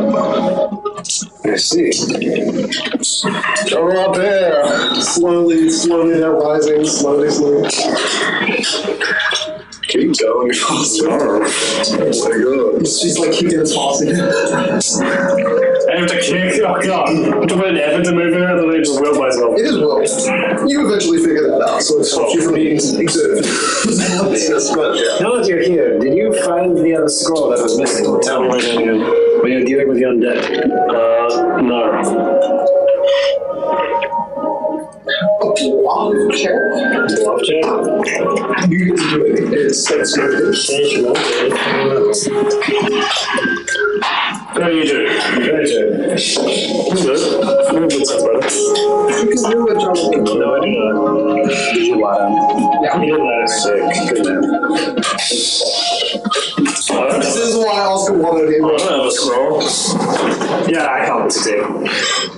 If you got a nat 20. Why would I have another scroll? I went to find a monster. What are you talking about? It is in the direction where the scroll is. Insane. But, no, yeah. Yeah, I got 26. And not 19. I bet you were not 20. You're weak. No, you can't read them. They seem like it's over.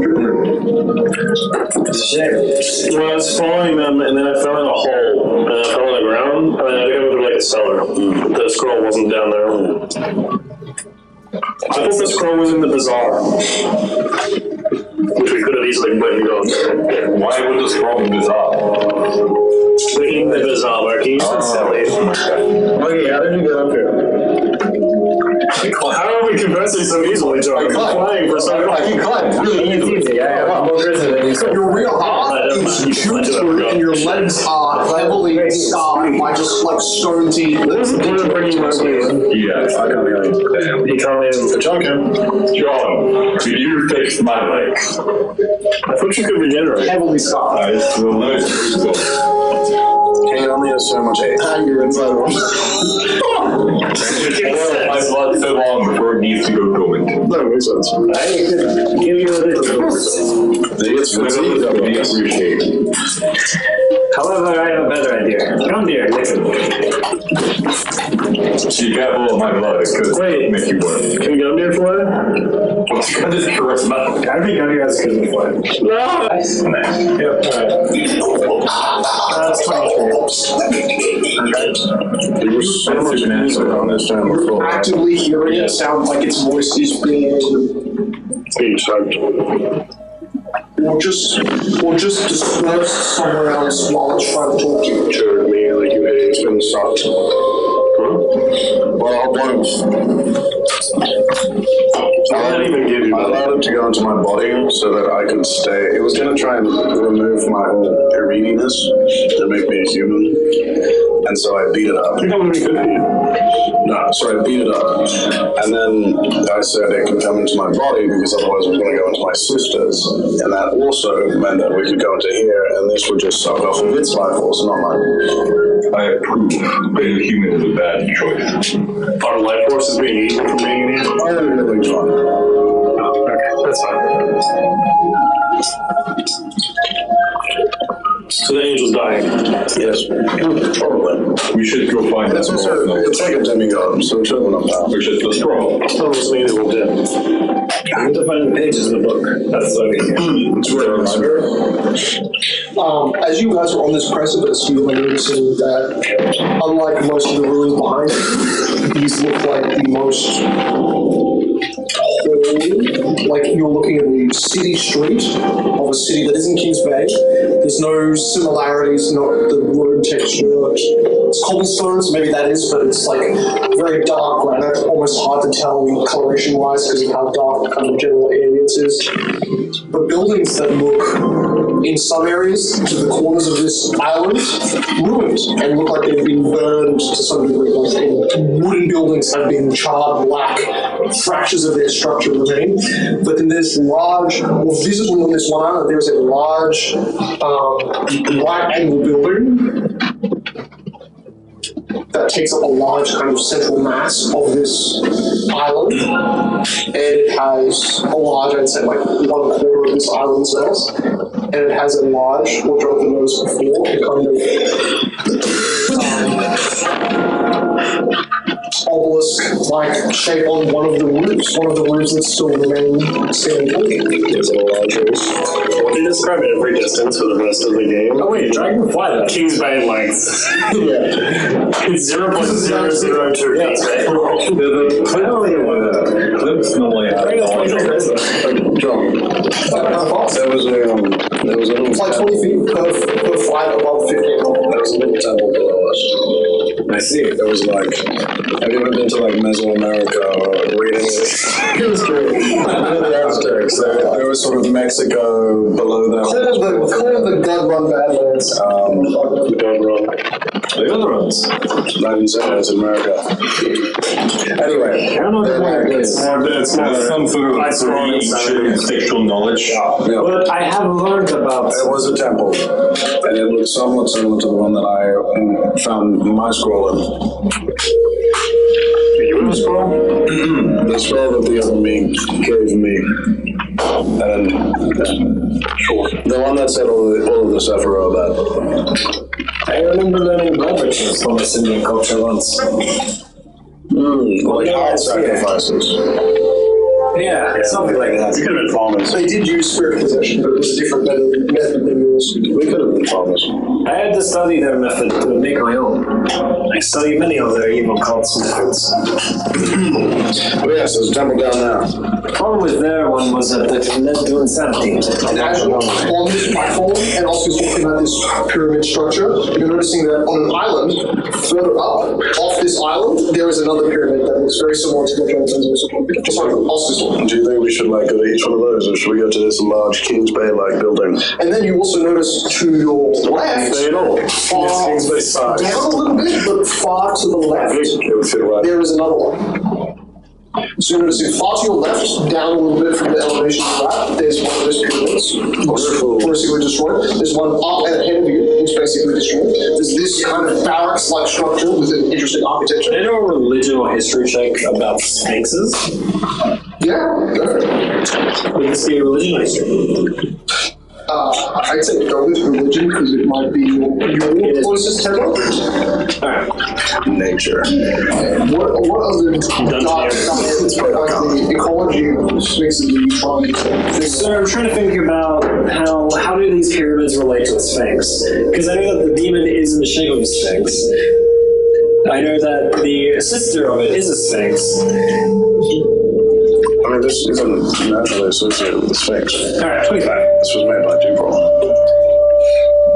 As you're noticing the land styles, your correlation to religious context says that sphinxes, which even back in your time, there was like one per continent, if it wasn't dead. And they were obviously wise ancient guides. Libraries, temples are places that they would normally reside in the rocks, or at the tops of peaks of mountains so that they couldn't be disturbed. It's that sort of like esoteric place of belonging for them. And that you obviously know that they just realistically they either sleep or they enter their mind and they create knowledge or magic out of that while they're in a kind of dormant state. There are temples around here that don't match any religious connotations of Sphinx temples near you, but they do have similar design. You've seen temples like this in certain parts of your home continent. Far to the south, lower southeast. And any religious context you can get from them is that they weren't built by sphinxes. They were built by demigods or giants that wanted to use it as a funnel for worship / praise. Like, you know, basically because these temples were old temples in that way were created by hand to not enforce law but to create a link to the divine. And sphinxes were naturally a link to the divine, so you know sphinxes with man-made temples would just come and occupy it, either for protection or for not. Most temples like this would hold some sort of religious knowledge. Books, scrolls. You're noticing, Oscar's told you about one that you can't see, but you're noticing the two in eyeline, thousands of feet apart. I wonder if there's like, in the boost structure, there'll be like a gate. When you collect a key from each one to unlock the gate. Looking at it, those temples, usually they are for great worship, and seeing symbols of a broken city here, I do not think that this book was originally designed for the Book of Evil, and it was corrupted. Possibly. I mean, as far as I'm aware, I think an old civilization used to live here. I thought Dubrol, the whole story of Dubrol was that he was charged with mapping out the planes, or mapping out the sort of the further hells, the abyss, all of them, and gathering knowledge for the upper celestials and the upper heavens. And through his knowledge, he gained corruption. And he found this place. Or he made it. But yes, could be either. Looking around here, and the types of creatures we face, they seem to be of an aberrant breed. Well, this is a connection straight to a further plane, to a space between realms, that would make sense. I believe the outer gods have started coming in. Sure. What do you think that means for the ritual sites? It's there. They seem to be the only things that have been left intact. Yes. But from my understanding, there's two reasons why these ritual sites will be destroyed. One, there is a ward protecting them from the aberration creatures. Another way could be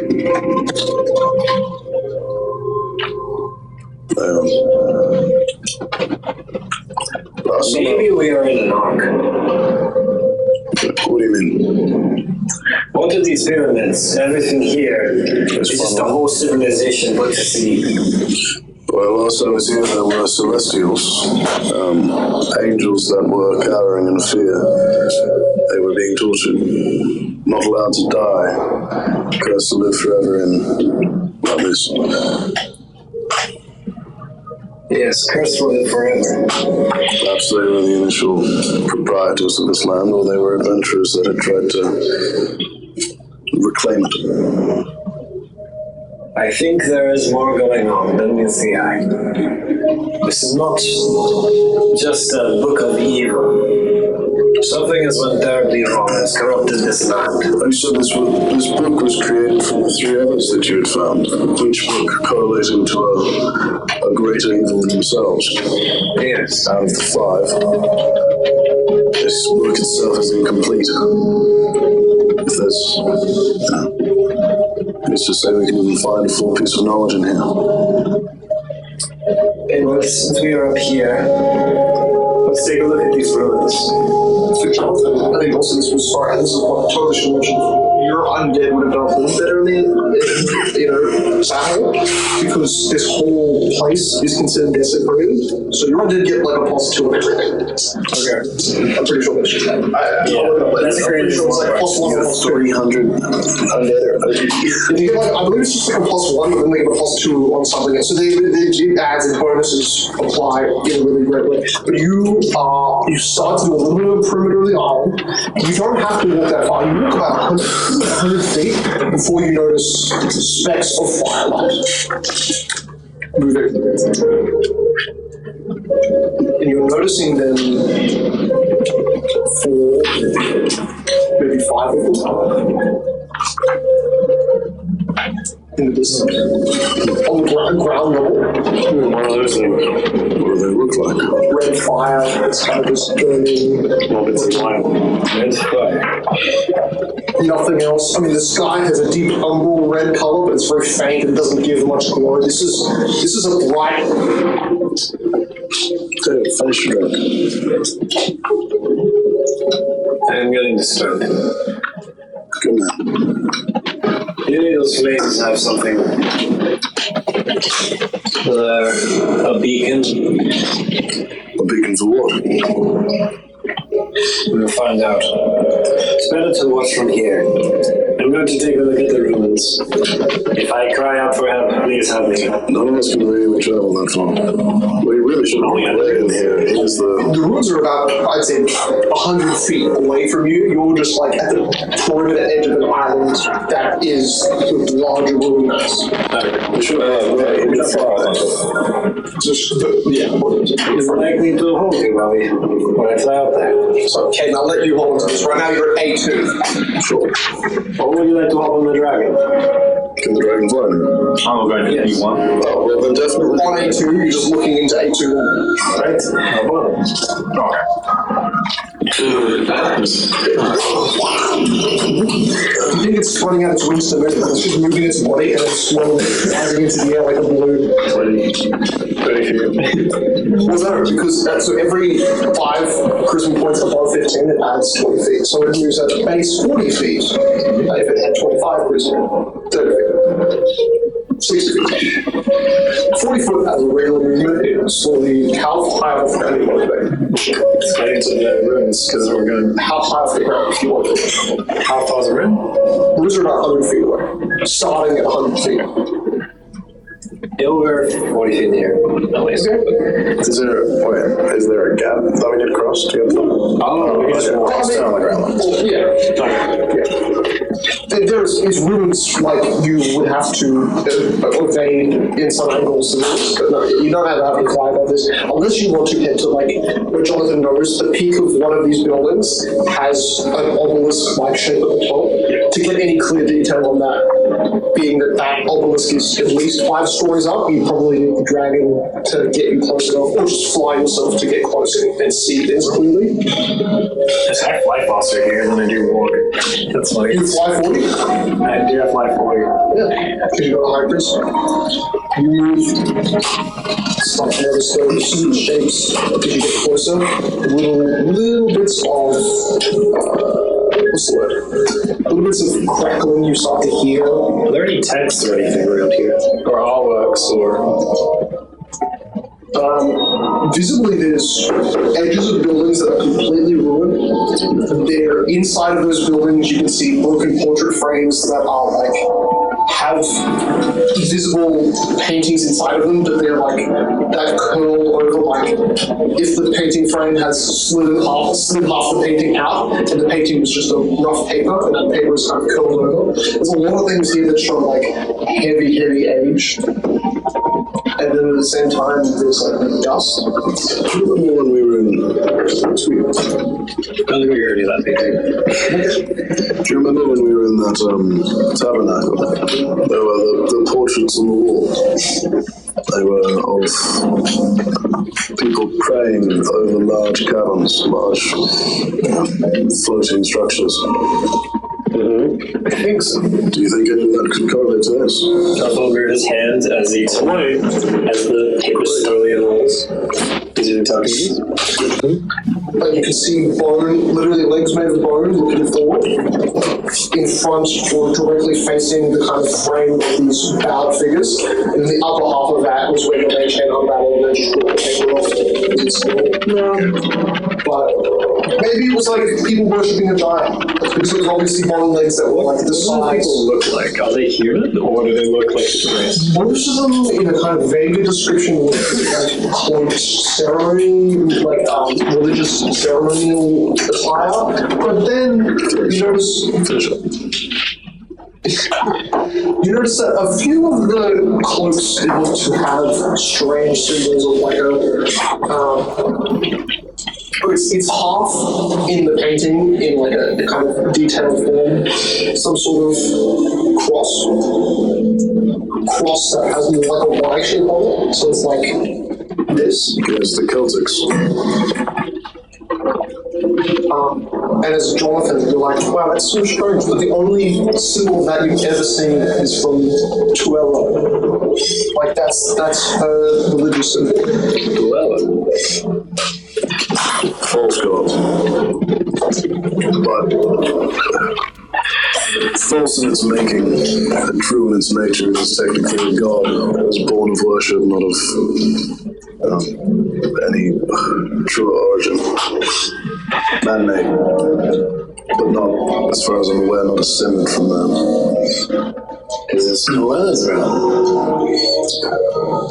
I mean, I guess Tuella could be Debra, another name. Is there anything glowing or key-shaped in this temple? These ruins of the building, you don't see any specific golden keys. You notice one what looks like to be a brass or bronze goblet in the same house that you're looking to investigate. But for the rest of you who are observing Jonathan, observing that, you've now gotten close enough to hear the faintest sounds.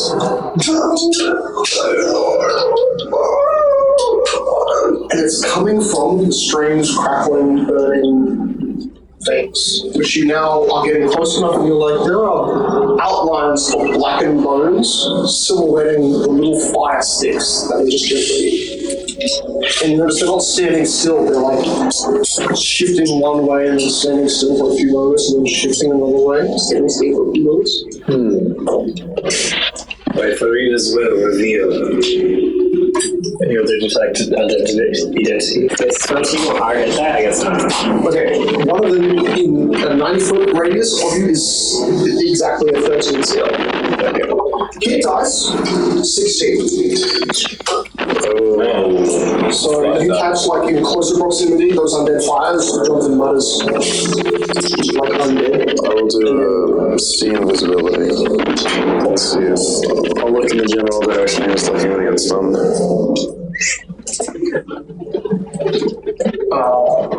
As you extend the energy forward, you are hearing this kind of crackling sound. You are walking in ranges. My side. Beautiful. You notice that there's so much debris in the area where these, not floating, these gently, almost hovering fire, smoking creatures are. You see tucked underneath the shadow of a ruined roof, just a kind of glow where your energy detects invisible traces of the creature. And it's like almost out of your eye line, you're looking at it as a kind of perfect vantage point where you can just see the edge of it. And that detects you creating a school. I also see ethereal if that changes anything. Well, they are. Incorporeal. But also invisible. As a creature that's invisible. If you see Jonathan, as you also look back, Jonathan's just kind of mouth open. How long does it last for? It's still around. Okay. 20 seconds.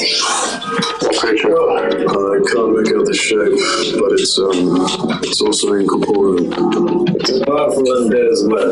So I can't make out the shape. I get an idea of it.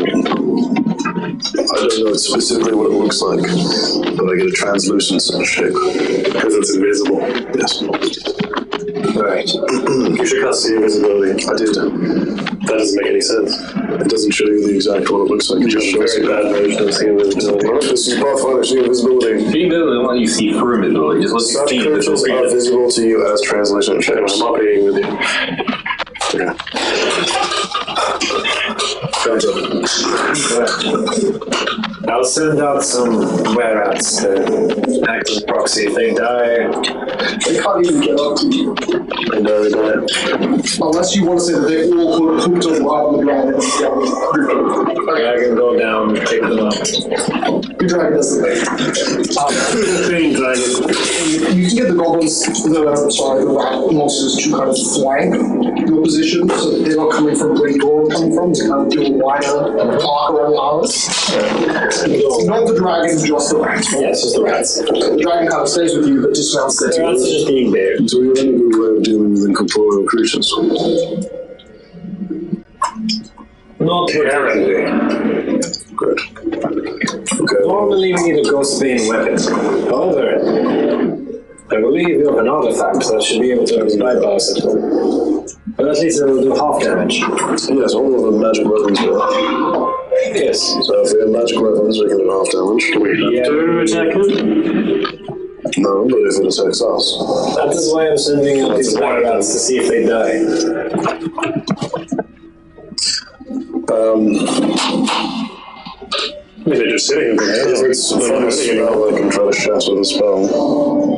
But otherwise, we'll just have to deal with half damage. Yes. However, something over there seems very strong. Yes. So it'll take a very long time. I couldn't see any other creatures that were invisible. If only we had Ray here.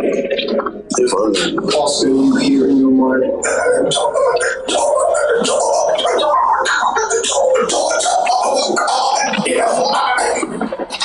There's a daughter of the god nearby. Daughter of the god. That's not good. I'm living. Could be Shafir. Could be Odessia. I'm not good as a god. The gods. I don't know, there's a dragon. Sorzer? Tolia? No, just a daughter of Yeah, what's the name of that goblin we talked about? Tuella. Tuella's family history. Give me a rundown. What's her other name? 23. Okay, in terms of daughters of that god, no. That you're religiously, because you're kind of out of the loop on her specifically, but you're getting this all from the religious information you got while you've been in the city so far. You get the idea that the humans on Kingsbay think that her ability to birth comes from an act of immolation, so that she could probably only breed/create fire-based creatures like elementals and that sort of stuff, just because she's so connected to fire. Oftentimes they're more heretical views of her are just that of only birth from fire, only things that can be made up through fire. So you kind of get lost in the understanding of that, and then you're like, oh, daughters of gods, that's not common or even really heard of. Children of gods, not really something like doesn't really make much sense to you religiously. No. Well, that's the thing that I think is more interesting to you, is that you've got God created like children. psychopods created by the goddess of death. They are children adjacent. They do consider, and from the last episode, even Keke thinks of the goddess of death being basically a mother figure, or a figure that it is in love with to an extent, being that it is created. Your strange view goes, well, demigods definitely exist. They must have existed before they probably exist now. Goddesses of death. There are two that are innately death related. That's another flaw, at least from the King's Bay religion that you've heard of, or just like the demeanor war and note. Farina, and then for you, obviously, this is Farina. Farina had a sister. And those two were the most aligned with death and undeath out of any of the gods. Your god Farina chose a more peaceful, calm, tame version of a domain, whereas the sister chose to basically fight everything that Farina chose for. And by that, she was the first goddess to give your cult what it wasn't back then, but what it became. She gave them the key to understanding soul eclipse poison, and the effects of becoming dead. She basically, so this other god that wasn't Farina gave the keys to your people, and it genuinely turned more against the religion than it created knights. But that was the intention. So that god, at least in this religion, that they call it, something about her being the sealer of the gate, something about her being kind of like a hive queen, like undead, if that makes sense, like something that controls undead rather than gives it freedom, unlike your god. And the idea of there being an undead daughter, well, there's nearly no correlation to any god that is an undead creature other than potentially your god or your god's sister. And if any of them have children, then that's in its own way unnatural, because doing that gives power to the world where the god said they would. In a Zeus way, so very much like the Zeus ordered. No demigods. That is not the Zeus way. No, like Zeus had a kid. Zeus had many kids. Had a kid? He was like, fucking fun. I thought he said that he wasn't going to, and then everyone else did, and he's like, well, fuck it, I'll do it. So, Zeus was like, Hera was the one, no more demigods. Zeus is like, It was like, I'll do it. Zeus is too good. This is very got me feeling. I'm turning into a good. Does that make any sense to you? Doctor of Death. No, however, I've been out of the loop, and I would not be surprised if a child is birthed. It seems if they talk to you, they know we're here. No, the chick told me about him. Yeah, he's still in me. You can hear everything. He was like, be on the... I see. Well, the were rats haven't died yet. So, You notice they're approaching these smoky firefalls. I'm really altered on it. Should we kill it? Should we kill what? The demigod. I want to watch this happen first. Let's watch it first. Can I eat it? Sure. He said it was incorporeal, didn't he? Everything that happens in this plane is, sacrilege. And we're just like it was. It's a silly mindset. Rat creatures and individual saves. Undead. No, they're undead. It's mind affecting. maybe you tell immersion. Mind affecting immersion. It's an extraordinary ability. It does say mind affecting fear. They're like, so Oh, it's fear. They're undead. So. oh. That's what we'll say. But it doesn't matter. It's Anything mind affecting, they're immune to. Two things. Good old undead. Feel fear. They're So, Undead. before the alarm start, you rat creatures start to approach them, and then you start to all of you hear, but not to for you when you're at some distance, and the discordant noise is not painful. Let's just say that it's a howl. It's a dreaded kind of mournful wail that's coming out of all of these flickering fire bodies. Your rat creatures stop for a second and continue to kind of. So, everyone else hears those wails, yeah? Yes. Maybe we're dealing with a banshee. What? That was And the rat for continuing to pass, and then some of them stop howling. Although if we're dealing with a banshee, we might just die instantly. Banshee's that bad. Yeah, they can scream and then your soul dies. Now, even from your proximity, you can just walk into the building and avoid. Like, there's one sound, long right-angle building which you can enter and avoid all of the ground level threats, but you're just putting a brick wall between the two of you, so. We'll be walking into a scary building. Yeah, the initial point closest to you is like a one-story building, and then at the far side, it looks like it gets a two-story. Is it weird that this building is still, stable? Not just completely destroyed like everything else? One corner of it is completely ruined, but the largest majority, like 4/5 of this whole building is fallen. It's kind of weird, no? It is a bit. Buildings are old. They can last for a long time. Yes, Jonathan looks at the way rats and their patrol. That'll look naturally old. You said that they're not engaged. They choose not to engage unless they get attacked. That's it. All of your rat folk turn on this thing as one of the rat folk seems to be completely suddenly immolated. He burns into a small kind of brazier bonfire of fire, and now it's this tiny small creature that's. Well, I think this goes into the bonfires. Yes. That was the incorporeal ghost, by the way. It's huge, it's like 11 feet tall.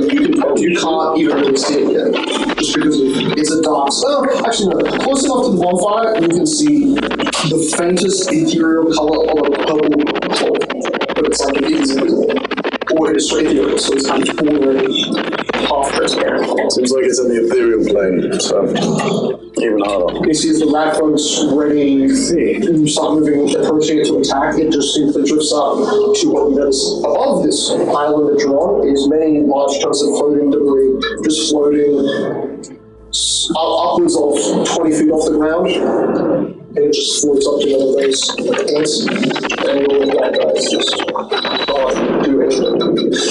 Unless they want to attack the combusted ones. No, they wouldn't. Because that thing didn't attack them. So the ghostly spirit goes down, turns one of them, and then flies up. As soon as we grabbed it, did it become corporeal? Actually, no. So It's incorporeal touch. did it come out of the ethereal plane? I would say you more or less notice just like the hand come out of the ethereal plane. It's really not much we can do against that guy. Can't even see it. Nice. We should. Let's go into the building, I think. It sounds like the smartest idea. Go into the really sketchy, a bit sus. Alright. The building will keep us away from that. Do you want me to send in some more goblin scouts to just run through? I don't necessarily think there's a point, to be honest. I guess it would keep them off us, but we're pretty close to the building, it's just enter it. I don't think they'll know it. And sending scouts into the building in case there's something in there. Sure. Alright, dragons, get another batch. Grab another 5. Another 5. Alright, so you want the undead bringing more rats up? Yep. I love rats. Okay, this time it's a lot more, it's definitely not all rats. This is a mix of rats and gnolls. Alright. No, I forgot. Those are better than rage. They do have a 1DR already. You're right. 1 day rage. They have 5 DR already, so it's fine.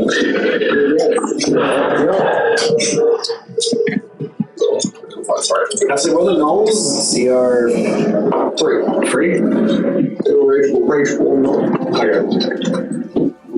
You enter the building, Well, now there's CR 6. and you notice that there are ruins above you that are loosely held by a ceiling that looks like it's halfway through collapsing, but just stopped. Wait, are we waiting for the gnolls to go in and then come back out? We send them in and we just walk behind. So cracking the door, you obviously able to see through. Most of the room ahead of you looks just really, really dark. But then, for maybe just the ones with good perception, but the ones that are actively looking down the hallway while the undead move in first, you notice that there's something like strands of something hanging a few feet off the ground that are like flashing with almost like an electrical zap kind of color, like a blue electrical current. That's at the very back of the room. It's completely pitch black. This is the little spark of lightning-like energy. Does everyone have dark vision now? Everyone can see in pitch black. I can see in no light. I can see. Okay. What are you holding in the moment? Spear. And now the spear is on fire. Return to the undead walking through what looks like the remnants of an abandoned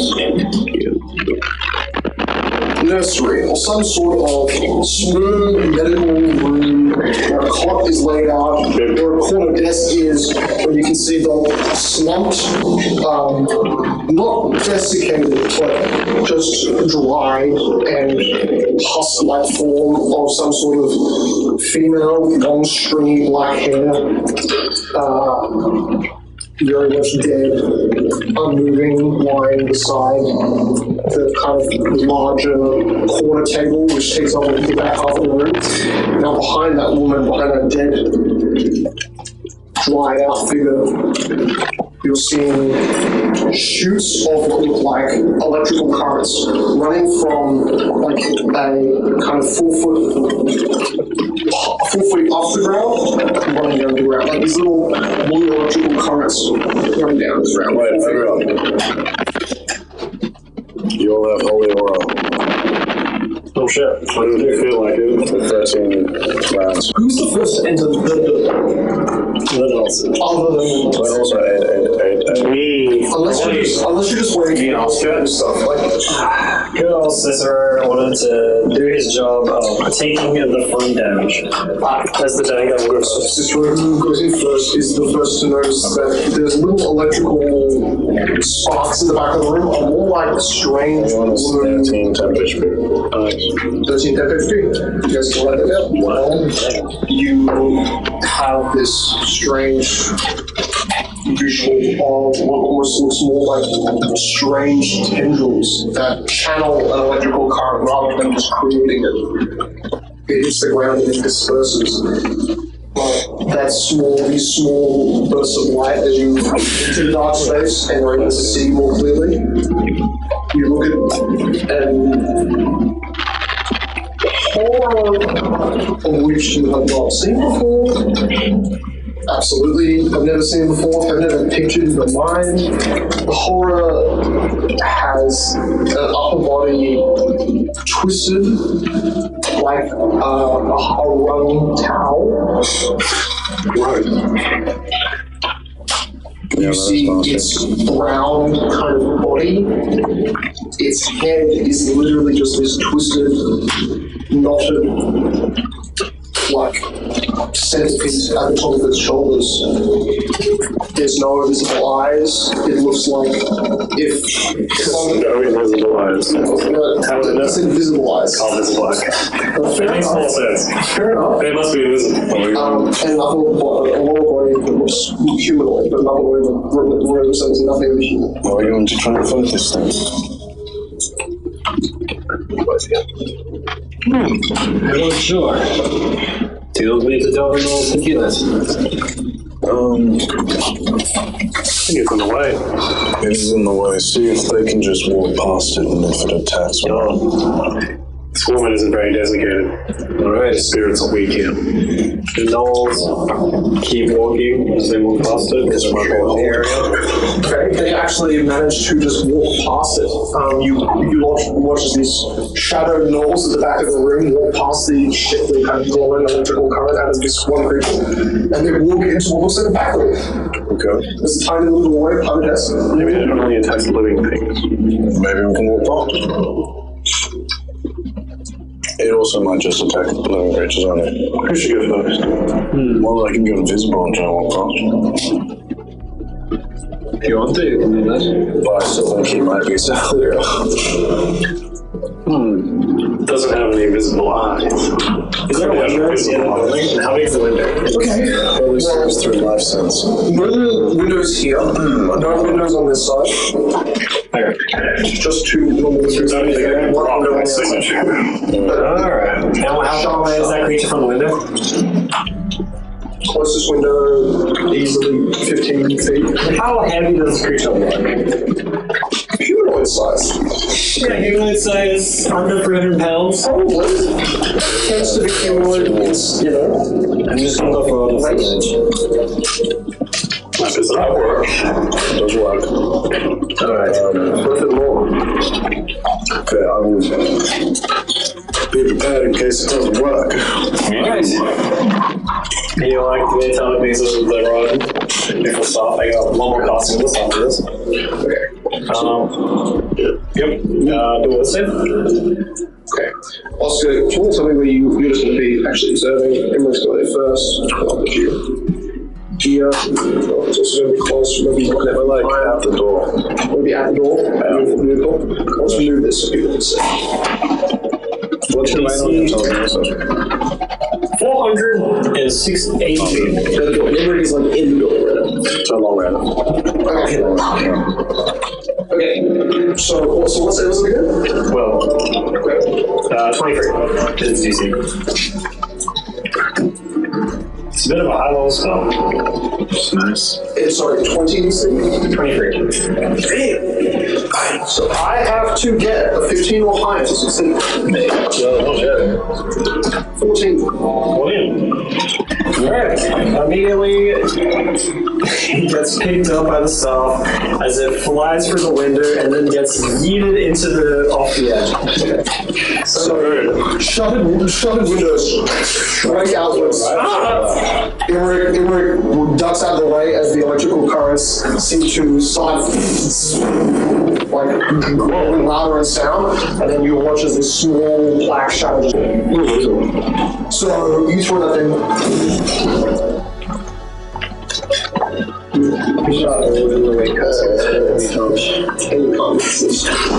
Yes, you can. Oh my god. Thank you. Just on it.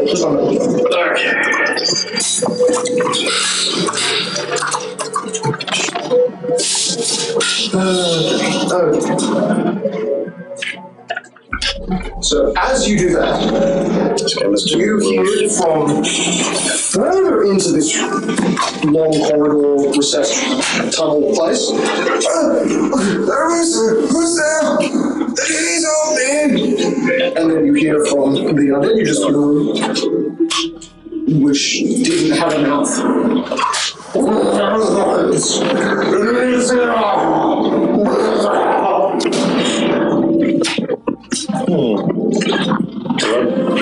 That doesn't sound good. I think we jumped to conclusions. No, I think we should kill everyone in this building.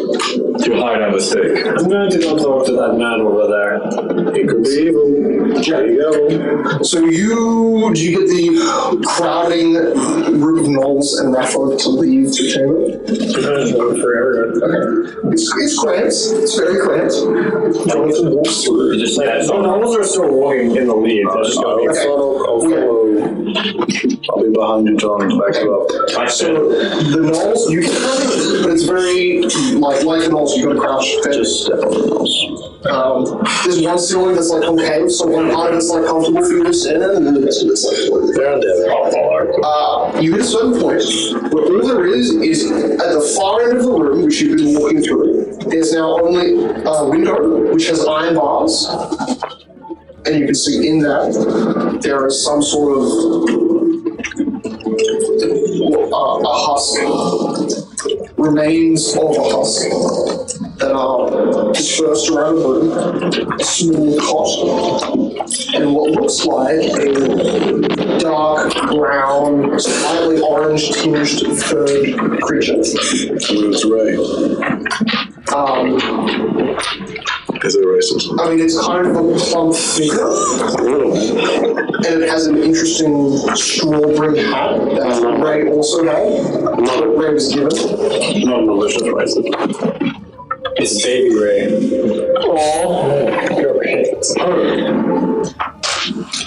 Aww. I mean, Jonathan, probably, and Oscar and Emmerich are all like the closest to it. You're noticing this creature has weird, distinct similarities to Ray's breed, but also different. I was really ashamed Ray's not here right now. It's slightly just like a rounder, shorter, like almost a dwarf version of what Ray might be. Obviously, that's a much wider. This thing is malnourished. You look so much more like a red panda than Ray does. Is that like some weird brown fur, or visibly brown, and white at the nose. With little brown. You're a real panda. I did not expect to see a raccoon though. It's actually, I believe, the whitest tanuki. White tanuki dog. He's right. He's right. Can you hear them? They can't speak. My name is from Kotsu. Do you know Ray? He sounds like he hasn't got water up against. Do you have the creative water thing? No. But I do carry a flask. Yeah, drink.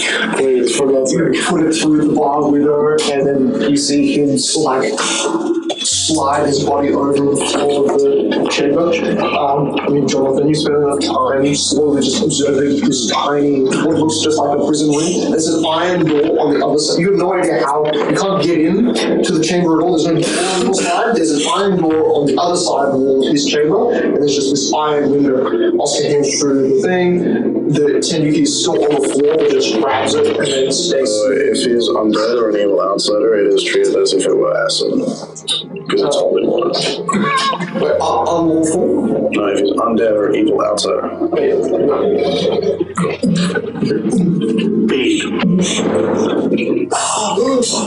So I drink holy water? Yes. You see something good holy water? A pair of animal ears, bushy, but not just Carry holy water. I've had it since I joined the game. And Jonathan, you realize that there is some sort of human-like creature that is in here, and that human has been cannibalized probably by this thing, because there's nearly nothing left but words and rags of material which this thing seems to be whatever. How long have you been here? I was trained on my island to survive off very little. Drink more water, please. I don't know. Ray. Do you know Ray? Do you like sort like you but different? I think that you look actually at the surrounding and you see across the floor, across every single wall, tally marks. Hundreds and hundreds and hundreds. Does anyone remember when Ray's place people were called? Everywhere. Yeah, Omayajin or something. What's with this? Shivering at the chat.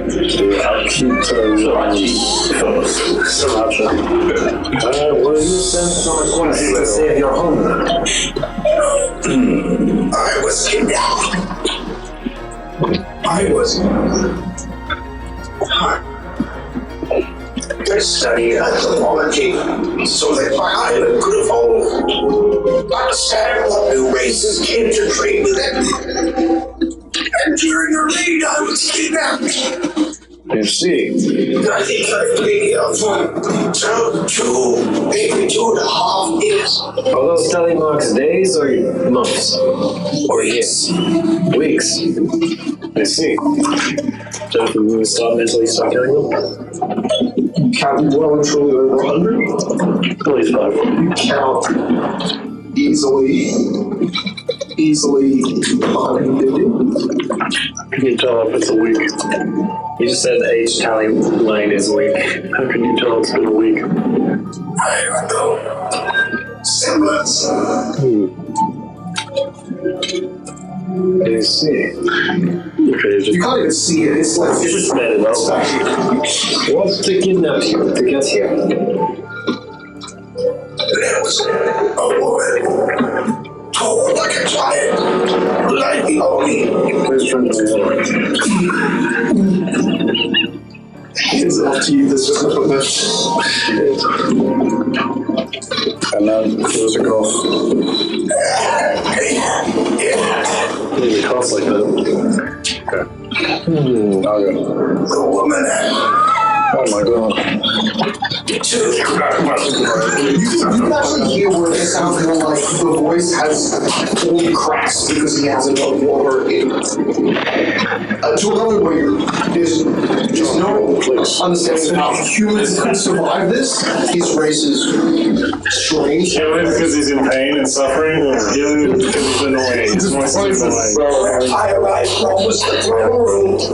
It was a large tall chamber where I was forced.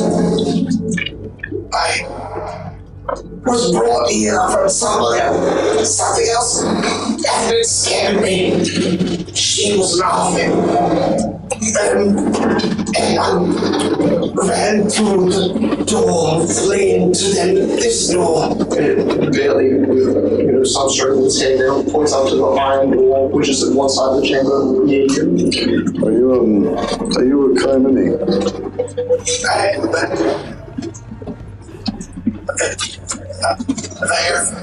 I don't know that guy, but I am the Tanuki.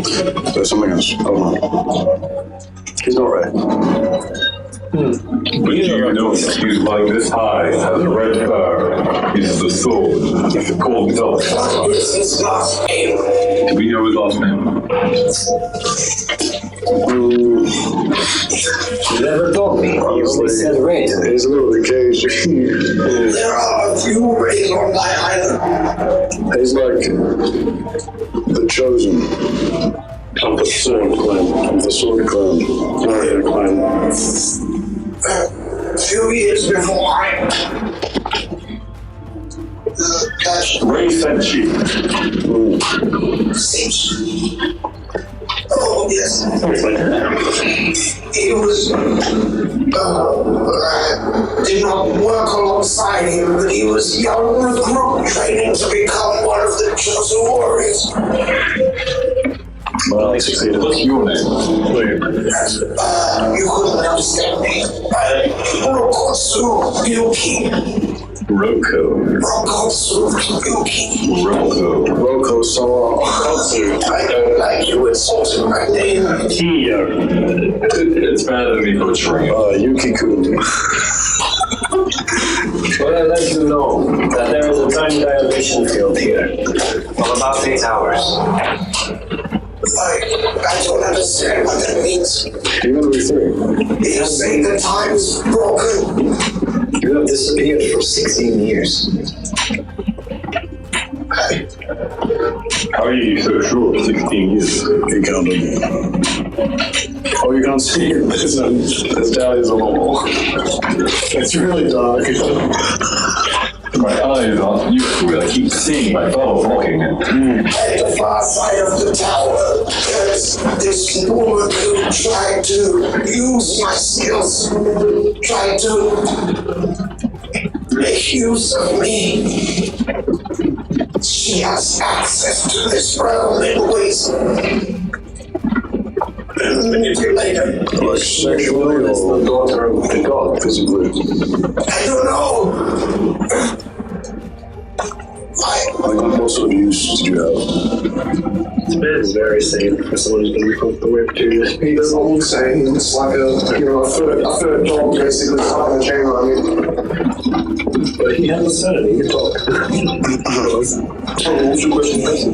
You said the lady made you sing it. She tried to ask me many more questions about my home, and I just started to back away, and then I ran from her chamber into another chamber, and then into this one. Did you get teleported in there? How did you find the place originally? I was helping my pilot in an attack, and then I saw her close to me, and then I was in a ruined chamber, tall walls. It's not far from here. And she mocked me for being weak and easy to capture.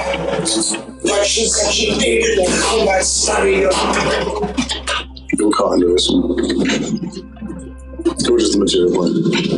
I studied anthropology, living patterns of other races. She said she could make use of it. Go back to your plan. I actually getting home would be possible.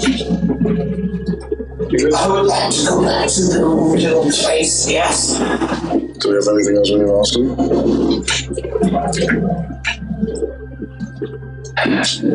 This woman, where is she now? So, well, you answer that, I'll try and open this findings for you. For the house, you're just gonna make it wide enough careful, okay? Make a strength check. Just cut away. Oh yeah, easy. Very easy.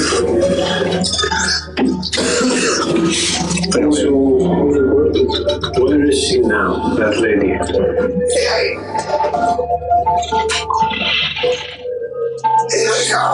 I think she's either still here and waiting, or she's serving her master. She called him the Lord of the Realm. She called this place a realm. I see. This is a realm of all time. Could you tell me who that man is next to you, who you killed?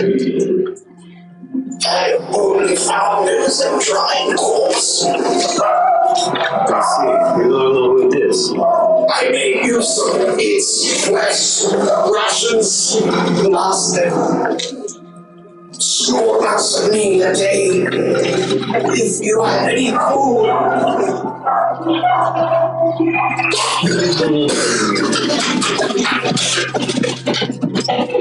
She's clearly evil. Albertino's often somehow don't realize.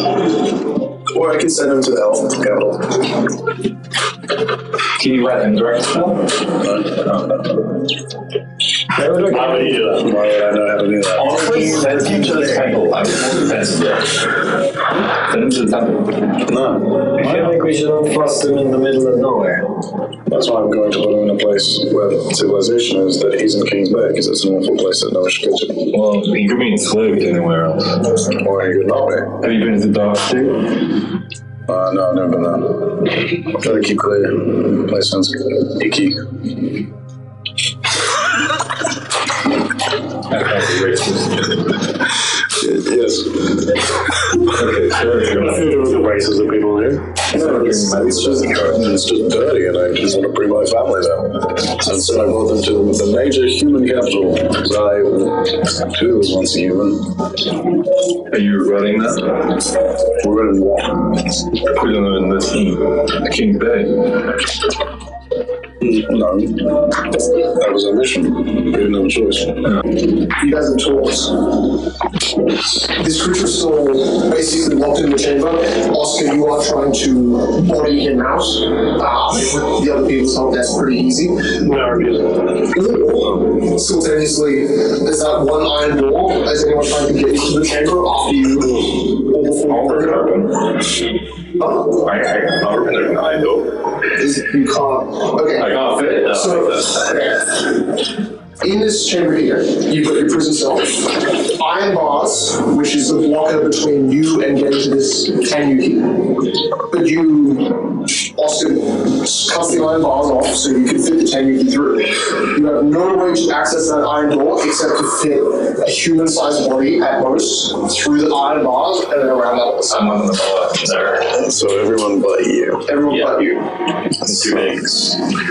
But on your patrol around the outside here, you notice that there's a door here, and there's a door here.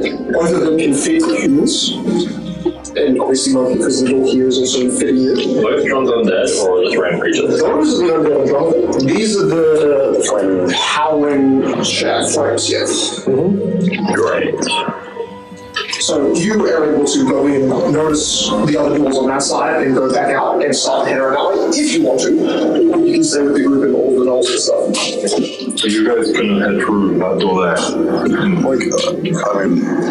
Certainly can. Everyone just go to decide, do you want to go home now?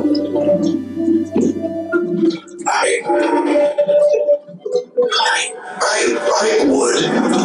would rather help. I know a tiny bit about the chamber ahead. That's right. Yes, take me home. Blind shift. You do have to kind of pick a general location. We'll go, cool. Just outside the city, or like... We're in the Saraceni. Okay.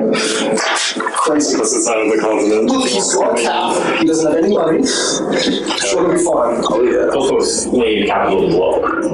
No, that's our rival capital. It is now the slave capital of the world because Children of Port got destroyed by Marcus. So which one of the prisons were? So yeah, That's the it same. went from number 2 to number 1. I'm still preparing to go into the next chamber through the portal. No, they all go through there and then that door on the inside. Heading back around. Heading outside. You start to walk around. You, as Moki, with even a low perception, notice that there is some unnatural shadow happening from basically underneath this broken roof tiling area here. Try and stealth. Make it. Yeah, go to 0. Beautiful. Love your negatives. Oscar the exact same motion. This is a strong, well-reinforced iron door. Seeing cutting the bolt off on the side of it because it's super great. You destroy, disable the lock on that door. Walk into kind of like an entry room armory where you can see now Loki is like budging the door open with his arm. You notice behind Loki now the flaming undead are starting to kind of like walk towards him because he has moved across this whole field. It's starting to walk. Okay, get in and close the door. Okay, we're going to do this way. What do we see? So Oscar crawled through there. There's no door. Light it open. John will be just looking around the room first before stuff. Okay, tons of random bits of loot, armor, looks like the scraps of some sort of miniature infirmary, and there's also some like armor that's pieces on the side. Mostly looks like a medical. Are there any physical medicine? There are medical like stocks of scrolls, and as soon as you grab them, they start to literally crumble in your hand. Like the scroll of the picture. You grab them up and you're trying to scavenge them, but even opening them is causing them to deteriorate in your belt. If I use mage hand, could I Still deteriorating. You need someone who has a very careful claws, careful, methodical approach to unraveling these pieces of paper. You can do it slowly, but maybe it's slow mage hand, could I? yes, you can do that. So 10 minutes to open one scroll will get you one scroll. I rolled the percentile, and the Tanuki spawns 355 miles from Saraceni. Can you roll a d4 for just like horizontal direction? I'm going to do one is north and then around. 2. Northeast. Ocean East. Sick. Hell yeah. Was he right? No. Okay, they got It currently has. Oh well, I mean, I'd call it like a paper mache on it. When we'll get like way out of here. Unfortunately, I did roll 2 100s, so that's what happens. Cool, keep that. It's okay, you're side character now. No, it's a random ship.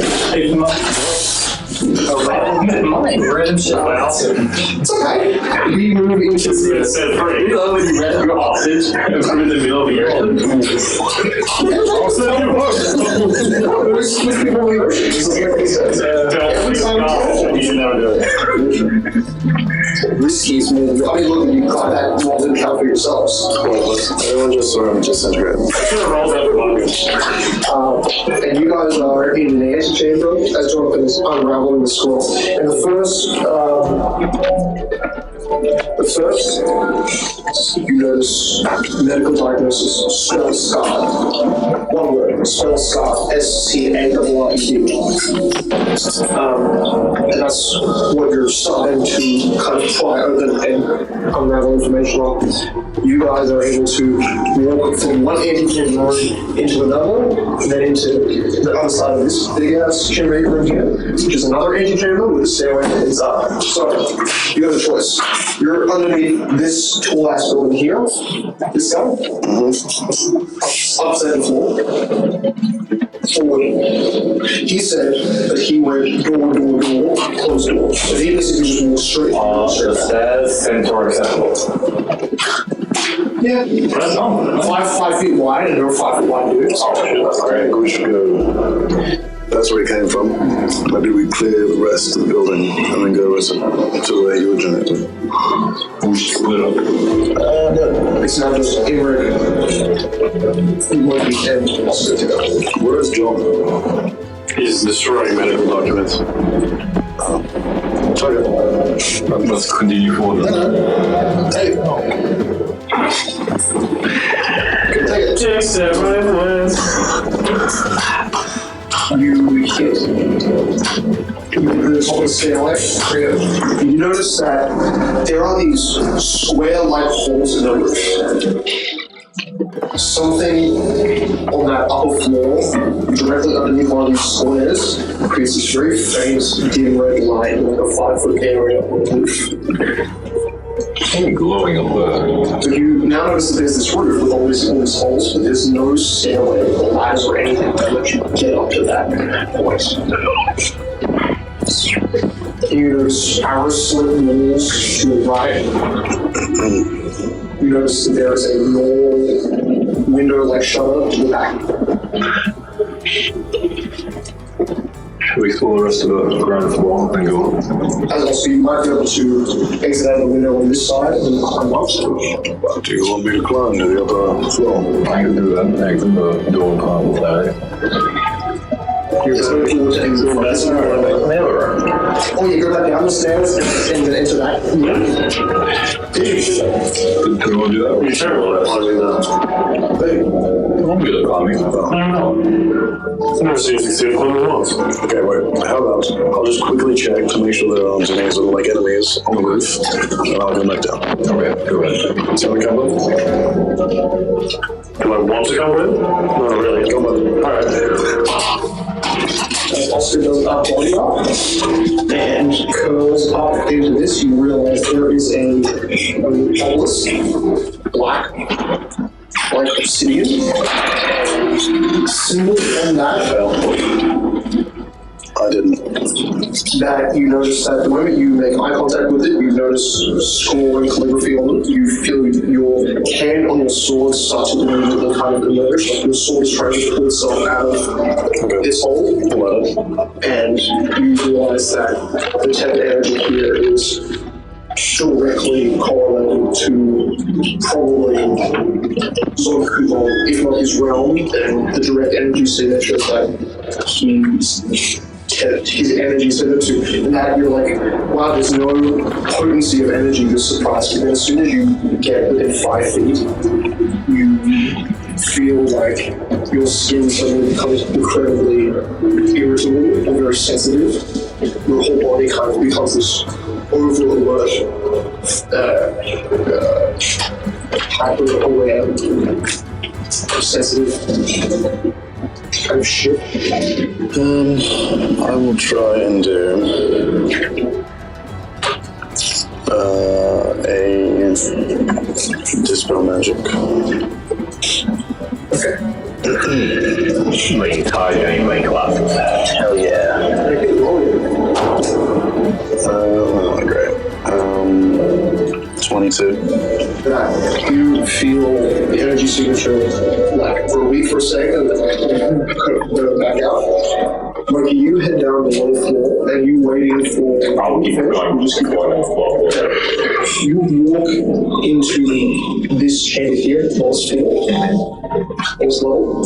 You open the door and you realize there's like rock and debris stopping the door from opening easily, but you swing it open as much as possible with all the strength of your kind of purplish black arm. You go through. There's something at the back. There's lots of debris on the sides. There's a shadow figure, 10 feet tall, with two horns emerging from the side of its head. Both fingers, not facing you, it's looking away from you. Sneak attack. And it's about 40 feet away from you from the target position. That's how you remember it. Kill it. Instantly. Greetings. Right. Man, it's on standstill. My name is Loki. What is yours? This is the right kind of guy to do diplomacy. Exactly. Negative 5 diplomacy. You hear this like echoing voice that almost sounds like it reverberates both out loud and in your mind. I am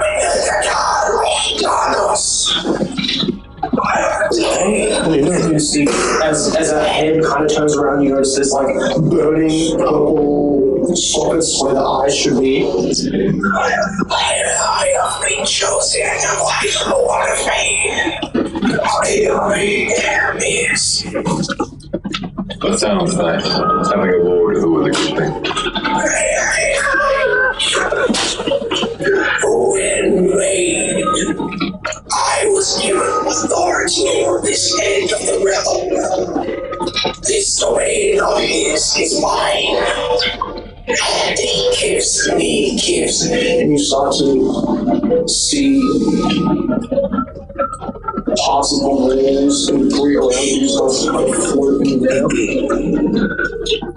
Well, we, my friends here, are just looking for some forsaken knowledge. I know what you are, Trevor. And you finish your sentence. Satan. There was nothing here is left. That wasn't already taken by us. Of course, we just get words. So you have the knowledge. I will never. Okay. How about you tell me the knowledge, and I won't cave your fucking skull. And you are hearing voice comment. It sounds like it's in your mind and all that, but it sounds like it's a voice trying to speak it rather than fluently speak. Can you say, I'm caving a skull? Joke's on you, buddy. I don't have a skull. I'm just And you watch it fully turn around. You watch it fully start to turn around and you realize it's basically a cloaked female figure. It's very tall, pale blue skin, gently floating off the ground with some sort of like purple miasma leaking out from underneath its cloak. I will show you what's everything. You are not ready for the next step. That is why I am here.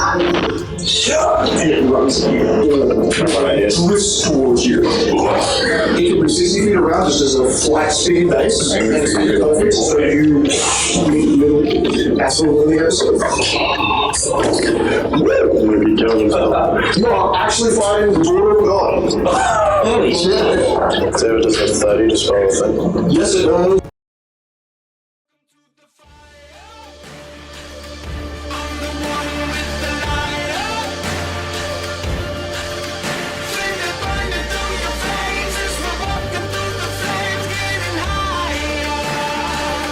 Bigger they are, harder they fall.